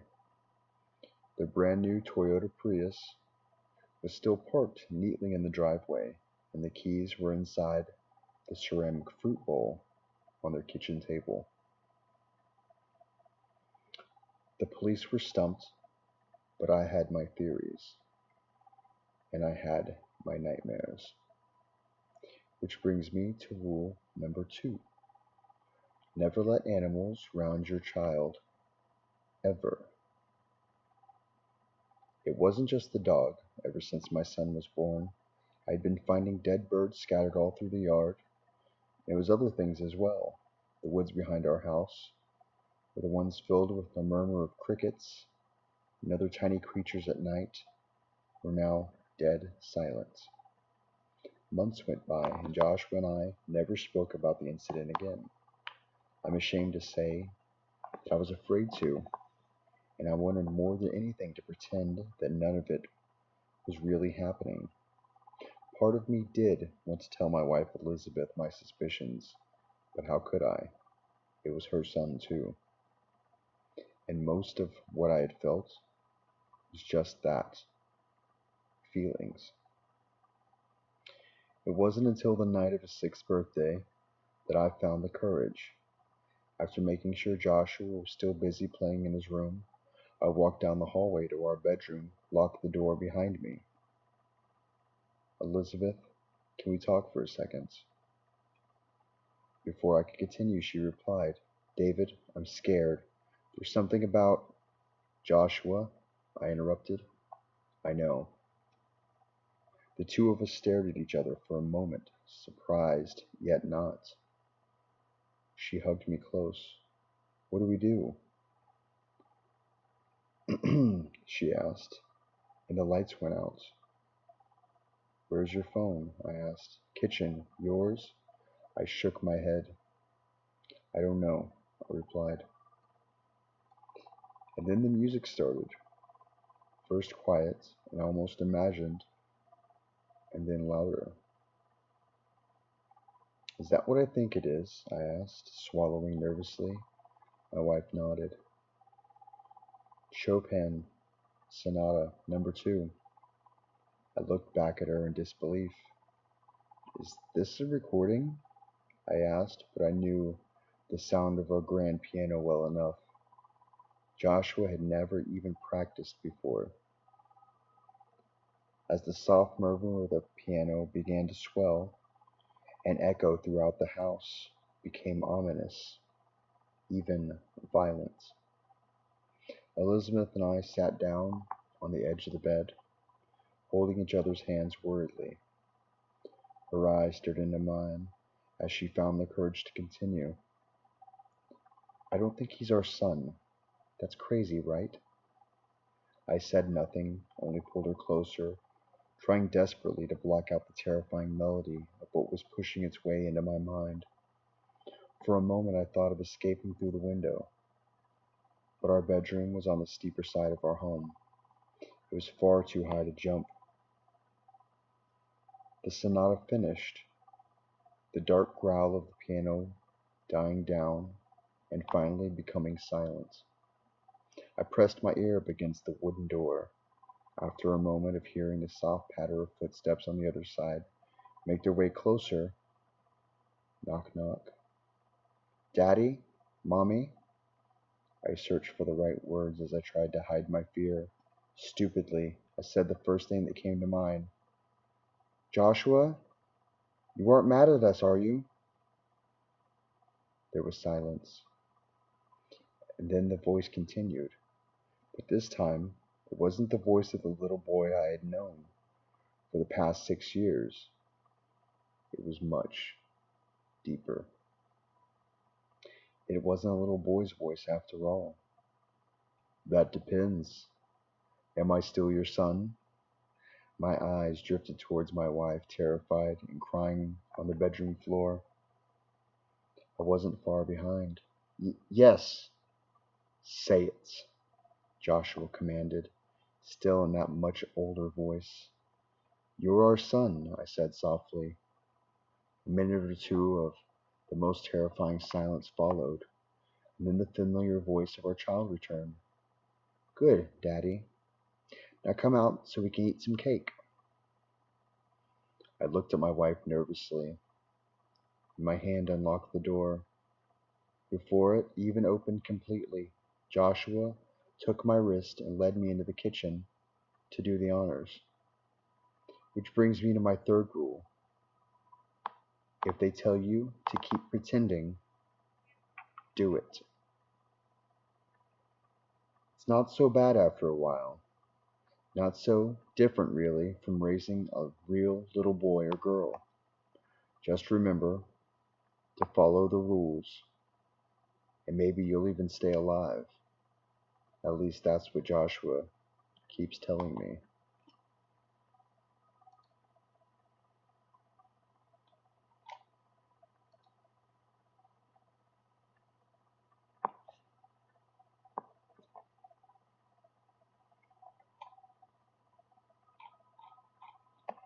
I thought that was a fun story. Oh, this guy does a lot of stories.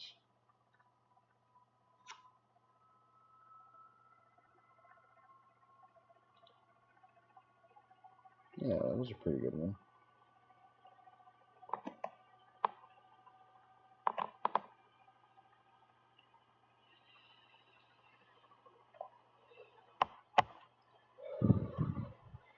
Poor Sleek. I won't screw you, buddy. I don't play that. I don't go that way.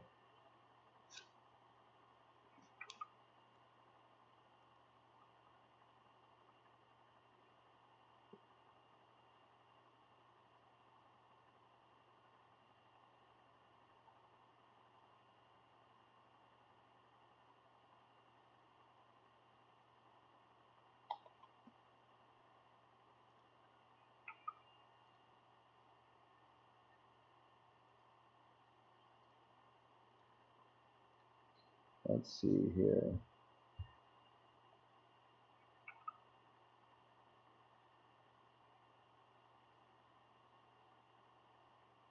Everyone in my family is assigned an hourglass when they are born.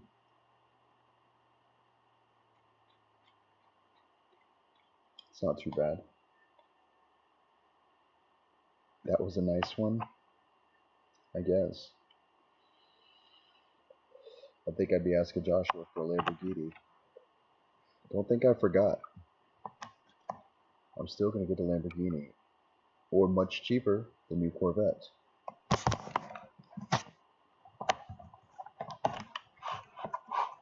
We're gonna try a different one. I might go back to that other guy. So here's this one. Kind of like spread the love a little bit. And if y'all like these stories, click those links. Pip, what did you say?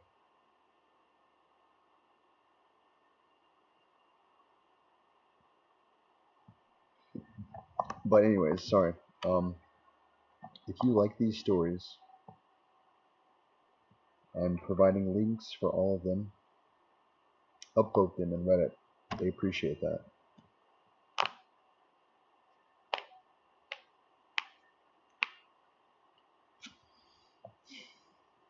Okay. Everyone in my family is assigned an hourglass when they're born. Time is precious, It drips away slowly, painfully, like blood from a wound. Once we lose it, we never get it back. Perhaps no one understands this as much as my family. You see, we're marked, or maybe a better word would be timed. I don't want to get ahead of myself, but I don't want to ramble. Time is ticking. My brother and I have lived as ordinary a life like everyone else, right up until the day we found them, the venerated ones. He was 13 and I was 9. We were playing one of my favorite games, hide and seek. I remember listening intently as Horace counted down from 30, 23, 22, 21. He already knew all of my hiding spots, but I was prepared to throw him a curveball this time. Mom and Dad weren't home, and I was finally going to go to the one place we were forbidden to enter. So I was going uh, the attic. I tugged at the cord with the stick Dad kept in the hall closet and watched as the little ladder came tumbling down. I felt an immense amount of trepidation, though I chalked it up to the fact that I was being deliberately disobedient. I climbed the ladder and pulled it back up behind me. The attic was completely dark, and there was so much dust that I sneezed loudly. I hoped that Horace hadn't heard me. I dashed across the room, past boxes of old books, and looked around desperately for a place to hide. That was when I saw the purple curtain. It seemed to be billowing, though there was no air, certainly no windows up there. I paid no mind to it. I just wanted to get a good place to hide.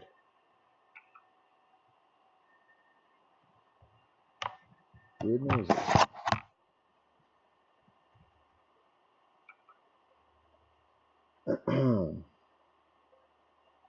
So I ran up to the curtain and yanked it aside. Before me, on a table draped in what looked like brown leather, was a row of 9 hourglasses. The hourglasses were quite large, made out of what looked like ivory and glass, and each had black sand in it. 5 of them were undisturbed, no sand pouring, but 4 of them, spaced out indiscriminately, were slowly seeping sand through the narrow crevice within. I can't explain it, but I found myself transfixed. It was only snapped out of my daze when a hand touched my shoulder. "Whoa!" I yelped, whirled around. Horace stood there, looking confused. "You little a-hole, you left me to stick in that hall. You left the stick in the hall. What are you doing up here? Mom and Dad will—" "What are those things?" When Horace and I questioned our parents about the hourglasses, I was sent to my room while they had a discussion with Horace.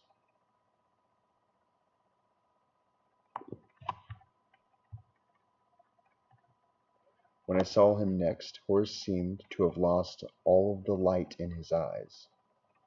I prodded him for information, but all he did was tell me that if I went into the attic again, I would be given up for adoption. That was enough to keep me sincere. I even forgot about our little adventure up in the attic until when I was 15,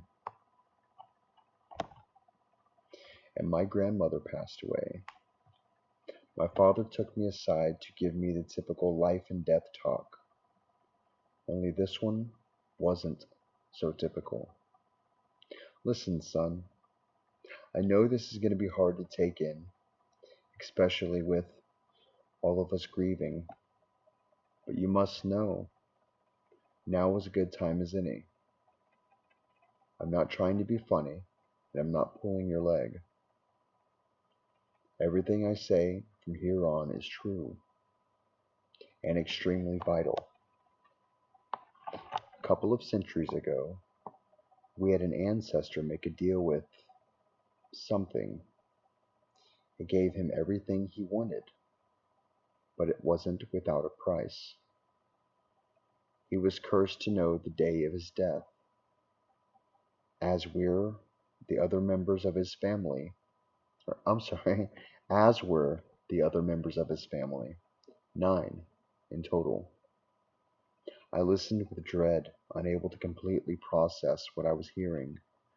This sounded like an old folk tale, but the look on my father's face told me otherwise.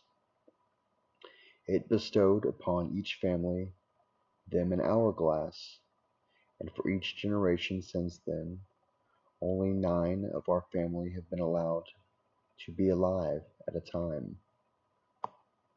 What happens if there are more than 9? I asked, and somehow my father seemed to grow even more dour. Only 9, he repeated. Every time one of us is born, the, the timekeeper flips one of the hourglasses, and the cycle goes on. We are always welcome to peer upon the venerated ones. But why would one want to fill oneself with such dread?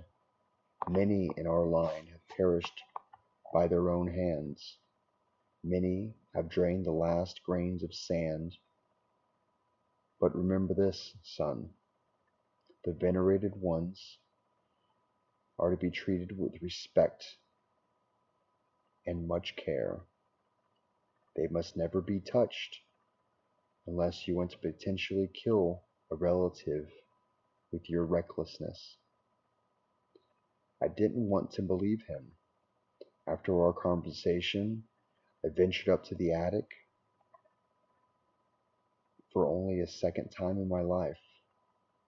I pulled aside the curtain and peered at the hourglasses. Only 3 continued to slowly seep through black sand. I believed him. When one has such knowledge about these things, it's best to put it back in the back of one's head.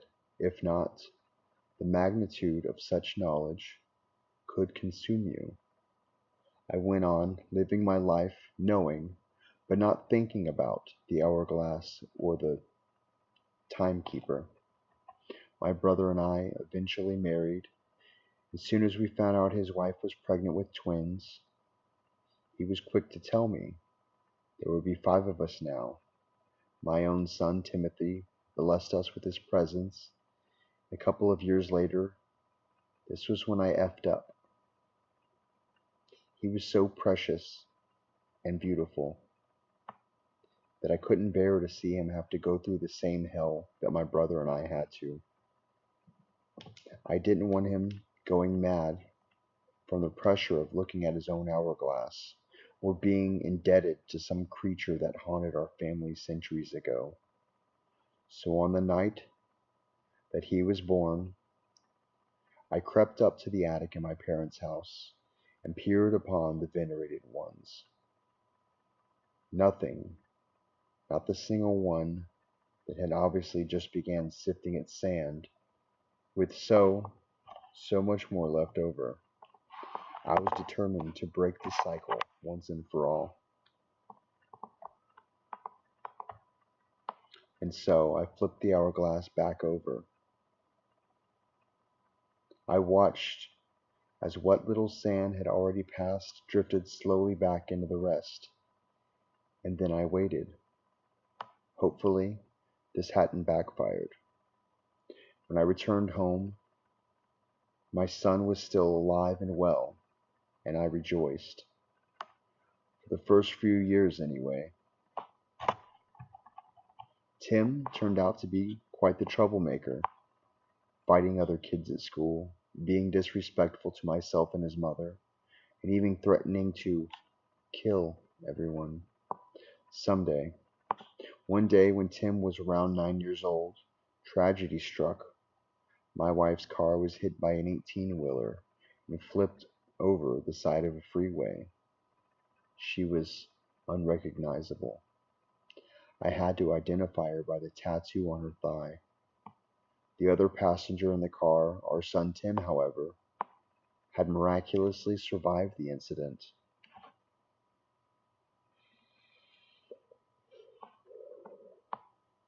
As Tim continued his disturbing behavior, I found myself hating him. Why was I cursed to care for this demon while my wife's life had been violently taken away? What kind of world did we live in? I fell into a depression and talked with my brother about my troubles. When I told him about what I'd done with Tim's hourglass the day he was born, Horace stood up. It all makes sense now. You disrupted the cycle. I had to, Horace. He was so full of life. I didn't want to condemn him. You've condemned us all in the process. Look, I really think he had something to do with Anna's death. And you too? I know it. I won't ask you to fix this yourself. Despite everything, he's your boy. I'll take care of it myself. And I won't tell Dad what you've done. I wish I could say I argued. I wish I could say I tried to convince myself, my brother, not to murder my 10-year-old son. But I didn't. I wanted him out of my life. He was nothing like me, and he damn sure wasn't anything like his mother. I waited outside of the bedroom as Horace entered with a pillow. He wanted Tim's pain. Sorry. He wanted to end Tim as painlessly as possible. I remember hearing my son as he struggled under his uncle's grasp. Tears flowed down my cheeks as I listened and waited for it to stop, and waited and waited. Nearly full 4 whole minutes had gone by, and Tim still had not stopped fighting, though the pillow was placed firmly over his face. When Horace finally stepped back, looking shocked, Tim sat up straight, hellfire in his eyes. "F you," he hissed, and Horace quickly retreated from the room. It didn't seem possible, but I'd somehow made my son immune to death. I wanted to have a sit down with my father and brother, but that was not to be. Horace died from a heart attack 2 days after his attempt to kill Tim. After dropping Tim, who didn't even pretend to be sad, off at school.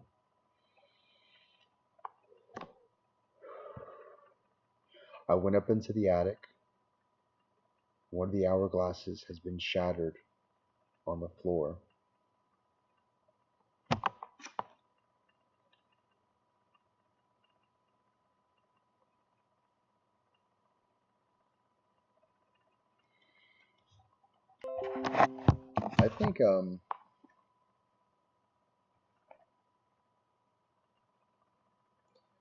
I think y'all are a little darker than my creepypastas right now.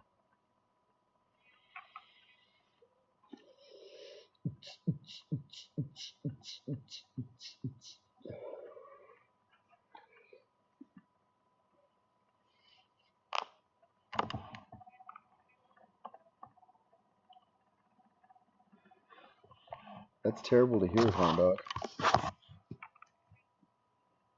I'm just waiting to look up and see a face just right there, just because I look more right than I look left.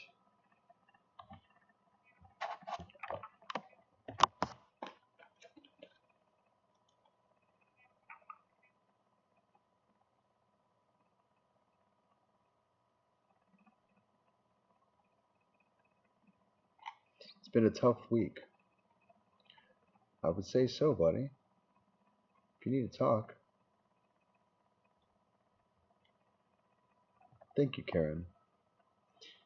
Horndog, if you want to talk after the stream, I'll be happy to.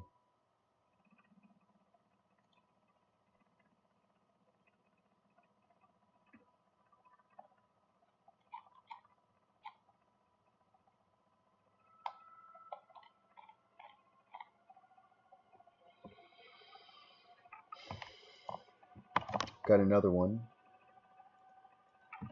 It's a mouthful of a title, but it's I work as a receptionist at a hospital. A very strange woman walked in one night. If she asks you one question, always answer no.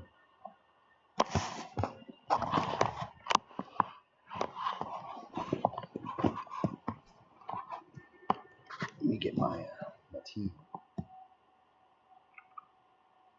Mm.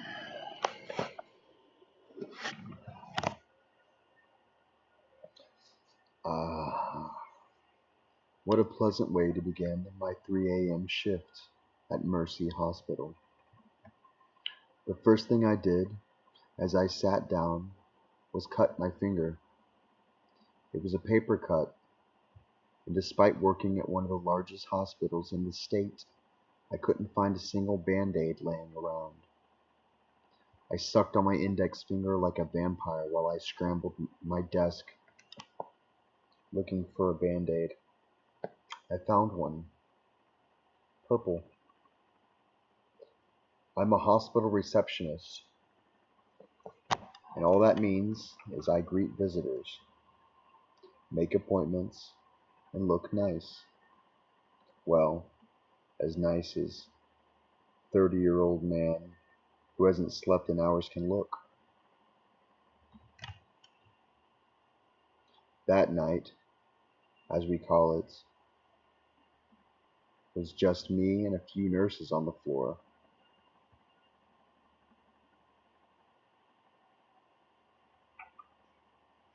There you go, being creepy again.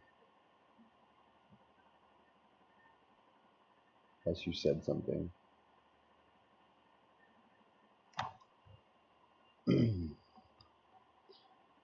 Other than that, it was ghost quiet, except for the heavy, heavy rain. I sat back on the cheap recliner chair all the receptionists get the honor of using, while adjusting my band-aid.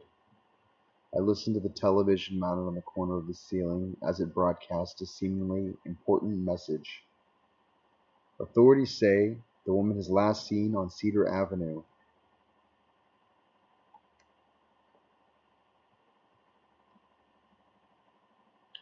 I looked up to see if the television was showing any images for this strange woman. None. It was yet another crazy person with no name and no face who we were supposed to look out for. Not creepy at all. Authorities also say the woman was reportedly walking around asking people very, very bizarre questions. I focused back on the desk and continued working, but still listened as the news anchor went on and on. She continued. The following statement was issued by an unidentified government official. Listen carefully, folks. Whatever she asks you, answer no. Do not, under any circumstance, answer yes. Officials won't comment further as to why, citing security clearance. Police are asking you to immediately call 911 if you deem anyone suspicious. I thought that part of the coverage was quite odd, but I wasn't sure anything could scare me anymore. Working here at the hospital, I thought I'd seen it all. At the flash of the ruby red ambulance lights, I've seen people come in with severed arms, legs, fingers, people who somehow managed to scoop out their eyes, failed suicide attempts, and much, much more. You get used to it. My head was practically sunk in my desk as I filled out paperwork. That's when I heard something very subtle, initially. I heard it coming from the front doors, the entrance. The automatic doors opened and closed, opened and closed, slamming against each other and sounding as obnoxiously loud thud each time. Very dim lighting had surrounded my desk flickered incessantly. "Hello?" I called out, seated behind the safety of my desk. Only the whistling wind responded. "Hello?" I called out again. I felt obligated to check if someone was there, especially since it might have been someone who was injured or needed our attention. I reluctantly picked up myself from my chair and walked over to inspect. I nearly slipped and cracked my head open as the entrance door was almost flooded from the rain. I noticed footsteps, wet shoe marks that seemed to come inside the hospital and then back out. I stood near the doors, poking my head outside, and looked. All I heard were the distant sounds of sirens and honking cars. The rain poured harder. Let me fix this.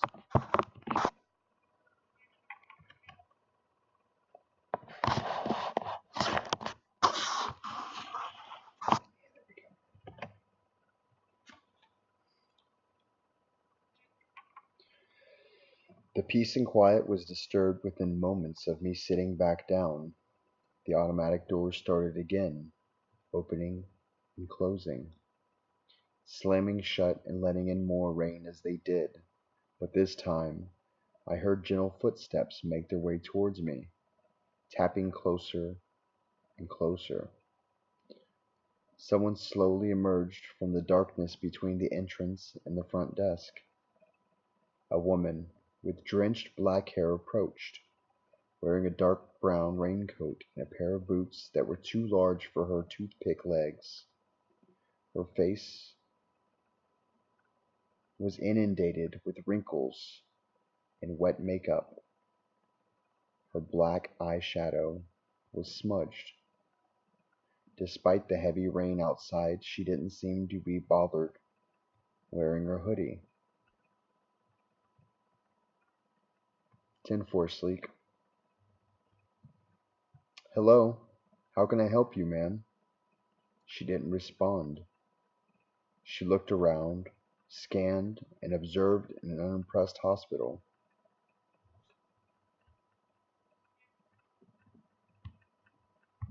Oh, come on, cut that out. Come on, dang it.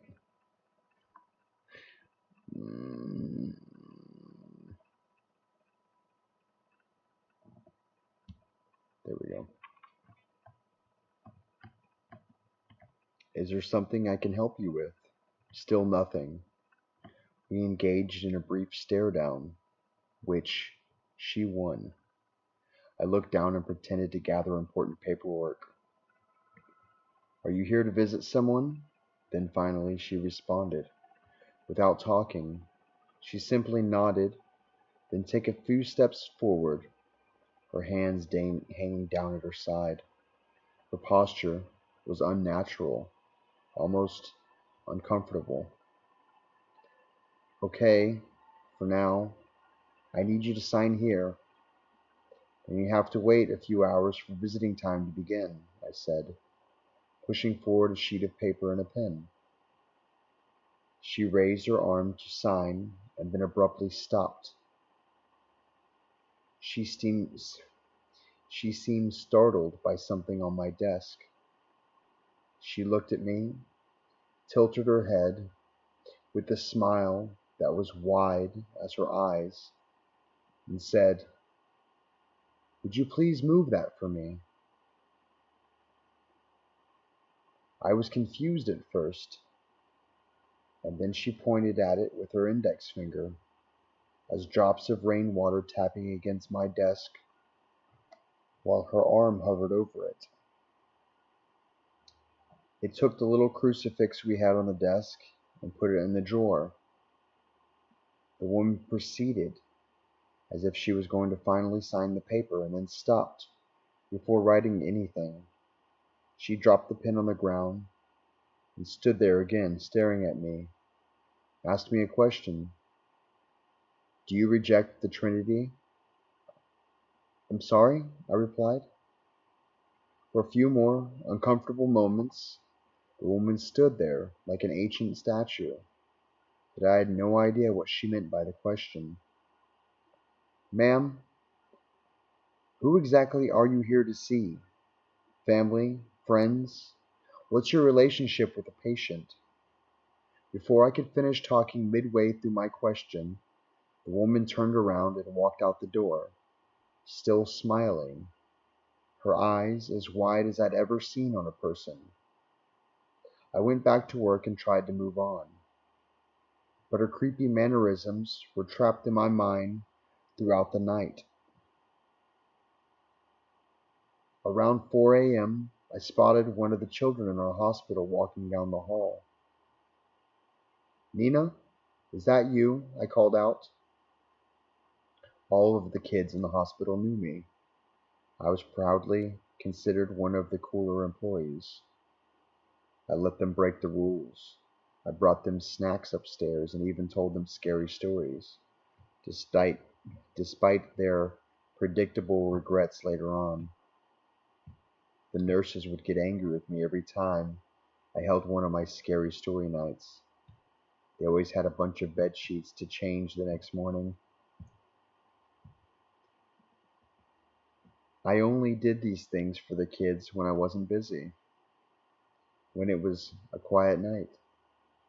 And this one was one of those uneventful nights, which was of course a good thing. Anyways, it was very odd to see Nina make her way at the time, walking down the shadowy halls. She was obviously terrified of the dark, and yet there she was. Nina, is that you? I squinted my eyes as I walked towards her. Sorry, Matt, she began. I don't want to be here anymore. She had dragged her blue blanket across her floor, which was her way of gesturing to us that she wanted to move to another room. The other kids bothering you again? I asked. I took hold of her hand and began walking her back to the elevator. Matt, please don't make me go back up there. I don't like the new nurse. I stopped walking. What? I said, kneeling to Nina's level. She kept asking us the same questions over and over. I said no, so many times. I keep telling her no, but everyone else keeps laughing with her and saying yes to her. Please, I don't want to go back up. Nina's words immediately played flashbacks inside my tired, overworked mind. Something about a strange woman going around and asking even stranger questions. I didn't pay enough attention to the broadcast to notice the woman, but even if I had, I thought she had left the hospital. I ditched the elevator and ran up a flight of daunting stairs, stomping against each step with the force I could muster. I probably woke up all of the sleeping employees. I was so loud. I opened the door in the children's room and I couldn't believe my eyes. I checked each room, each one on each floor. I woke up my coworkers, nurses, and asked about the children. She couldn't find them either. We looked everywhere and put the hospital on lockdown. We set off all possible alarms and other emergency procedures. We still didn't find them. All that was left behind were their clothes.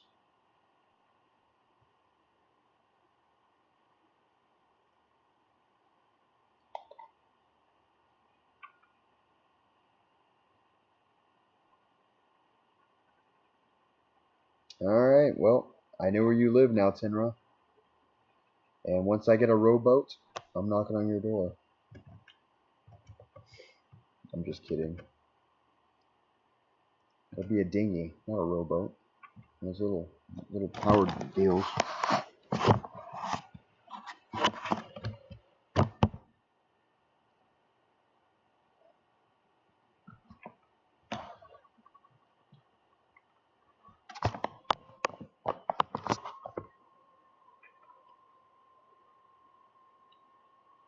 4 or 5 degrees Celsius. That's pretty cold.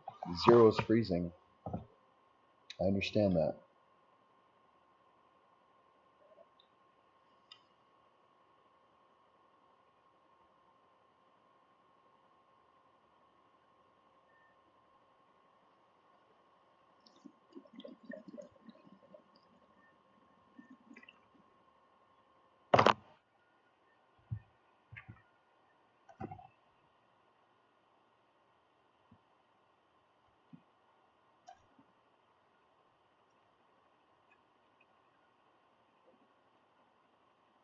I saw a light where I shouldn't have seen a light. And it's not inherently creepy in this house.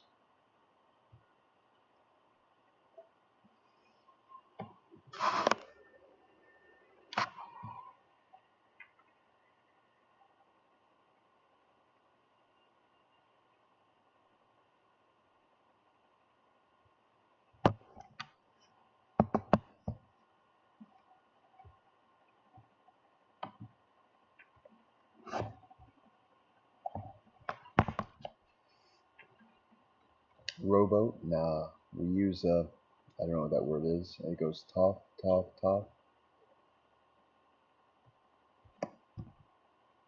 What is that noise?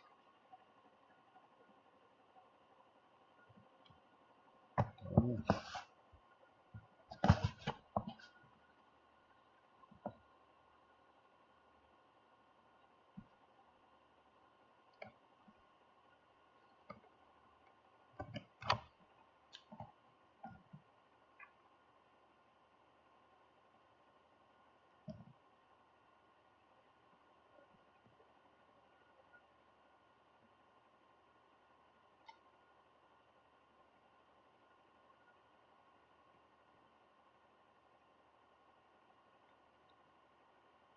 I'm feeling good.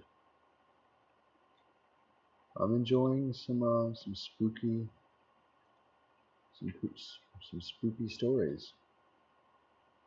Yeah, I'm great. Why is everybody asking me? Did something happen? I look sleepy? No, not even a little bit.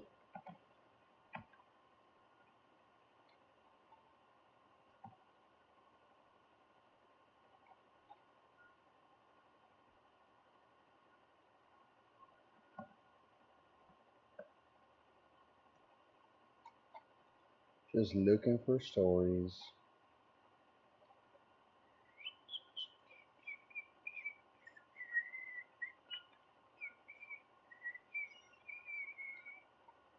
I'm seeing if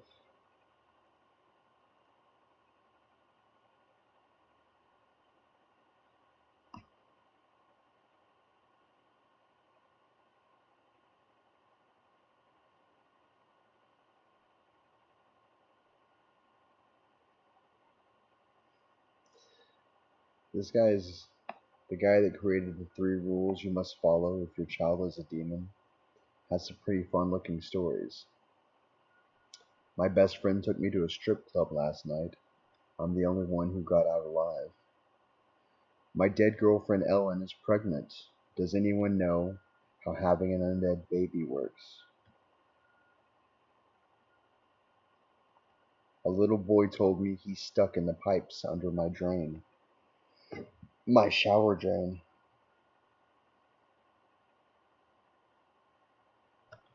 Is Spooktober serious in Texas?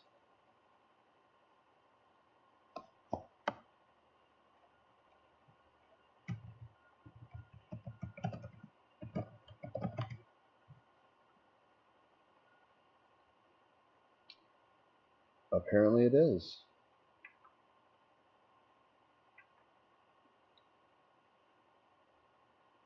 But Spooktober is obviously a run. I will not be doing a 5K. Texas is dark and disturbing.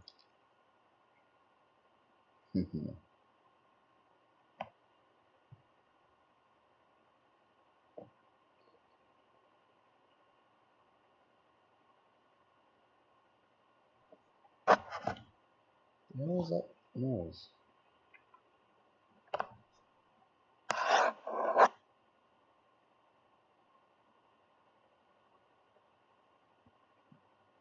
Oh, I like the way my shirt smells. It's nice smelling things now that I don't smoke cigarettes.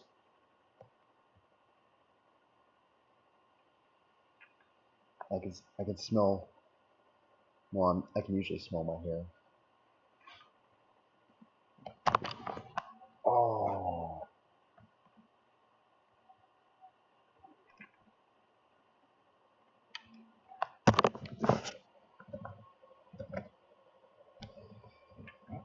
let's see. Y'all can see the. Oh, I know what I can do.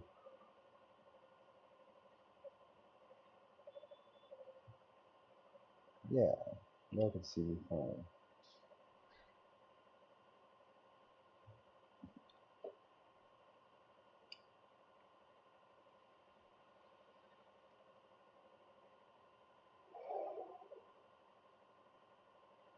Horn dog, we just need to get you down to Texas, buddy.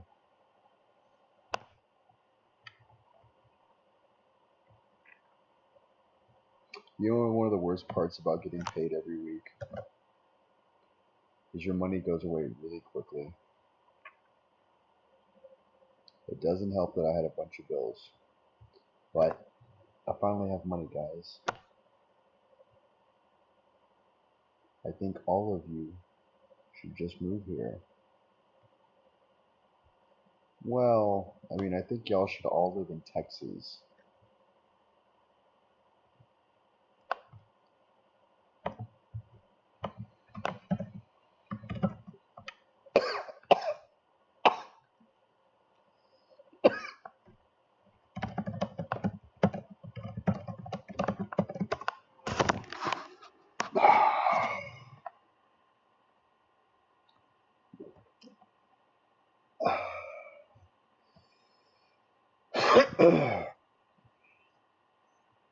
Don't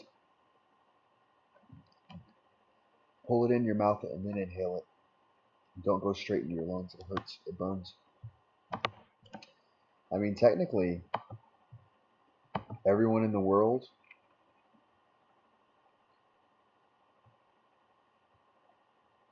could live in Texas.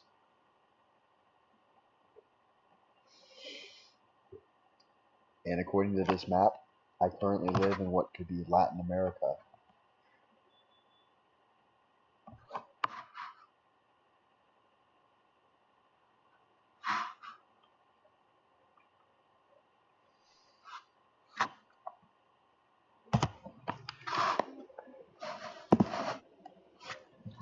What are you, oh godding? Oh, Pete, you don't want to raid Texas, bud.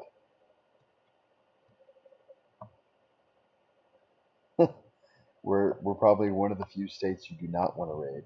Like, there's us, Florida, Utah. They got a lot of guns. Um, it's not that hot usually, and it only really takes one season to get used to it. Just being honest with you.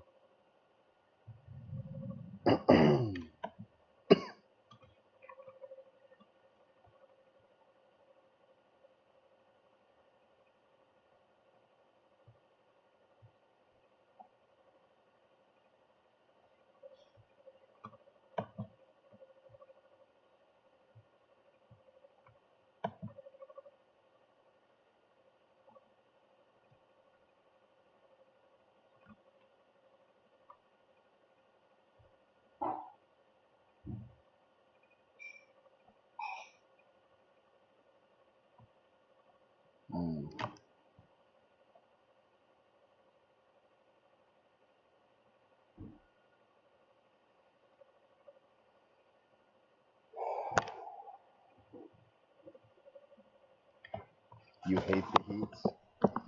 Never have nor'easters?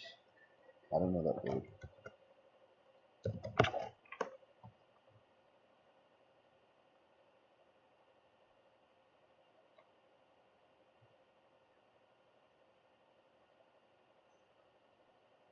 Nor'easter, also nor'easter, see below, is a macro-scale extratropical cyclone in the western hemisphere.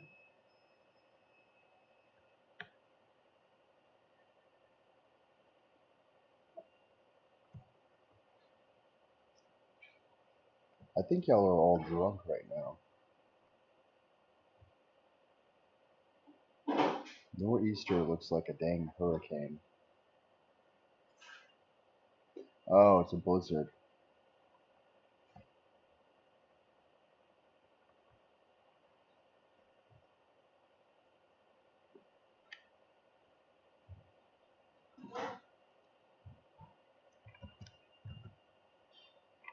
Hmm.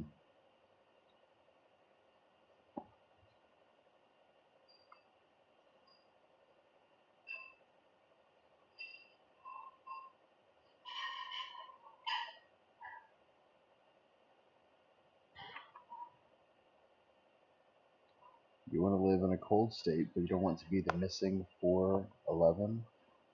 I don't know what that means. And Texas is not that humid unless you live near water.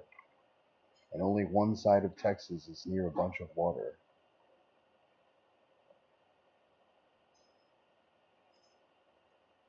I feel like you'll need. Hang on. Let me just right here. Just that's too small.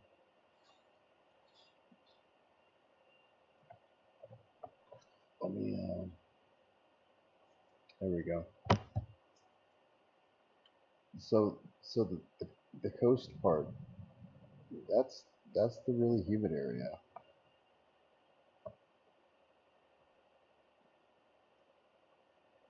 The 411.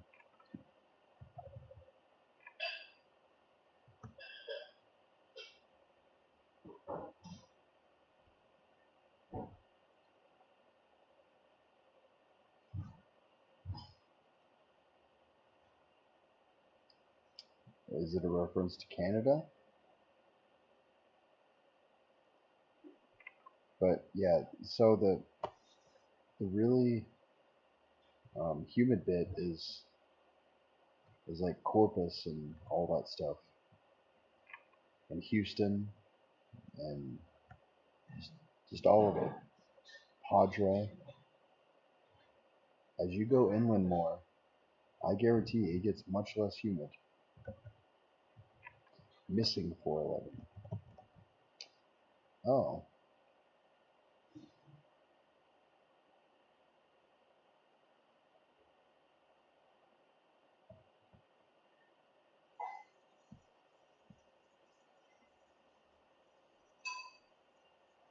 oh, is that? I don't know.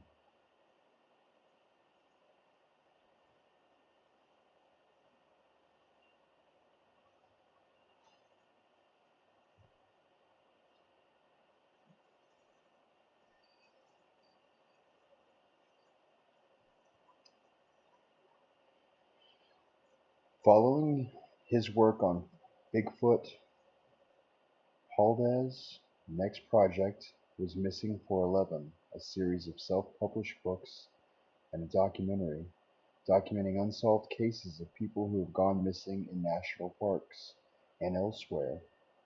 According to Haldez, his work on the subject began when he was doing research on national park. An off-duty park ranger found him, expressed concern about the questionable nature of some missing persons cases which occurred in the parks. The ranger knew Haldez's background and requested him to research the issue. He obliged and asserts that he uncovered multiple lines of evidence suggesting negligence on the part of the Park Service in failing to locate the missing people.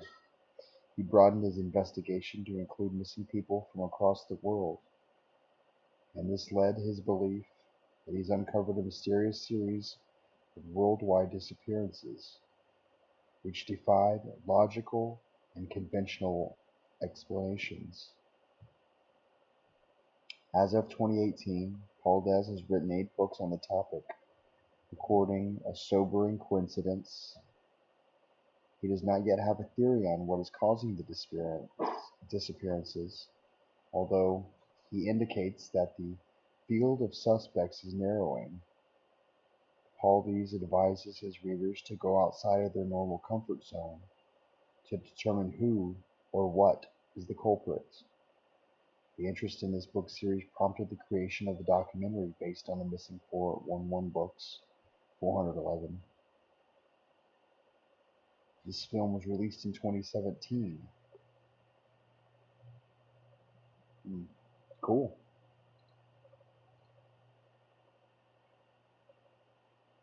Oh, you saw the documentary? I'll have to check it out. This cable is not charging my phone. This cable is pooped. I need to get a new fast charge cable.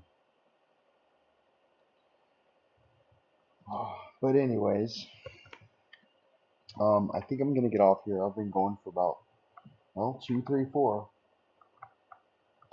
Maybe I can get it to go to 5, 6 before I end the stream. It'll be 2, 3, 4, 5, 6. It's only 16 seconds. I can wait that. But anyways, I love you guys. Y'all are great. And right, print screen, got it. Anyways,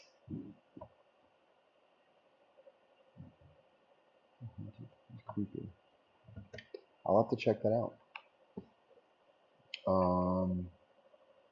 Let me get off here, guys. I love you all. And I will probably stream after work tomorrow, because I seriously just work 8 hours. It's pretty wonderful.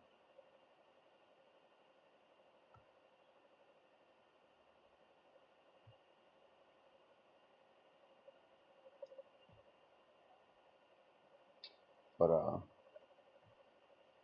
yeah, so I will talk to y'all later. And until then, stay creepy, and I love you all. Let's cue the music.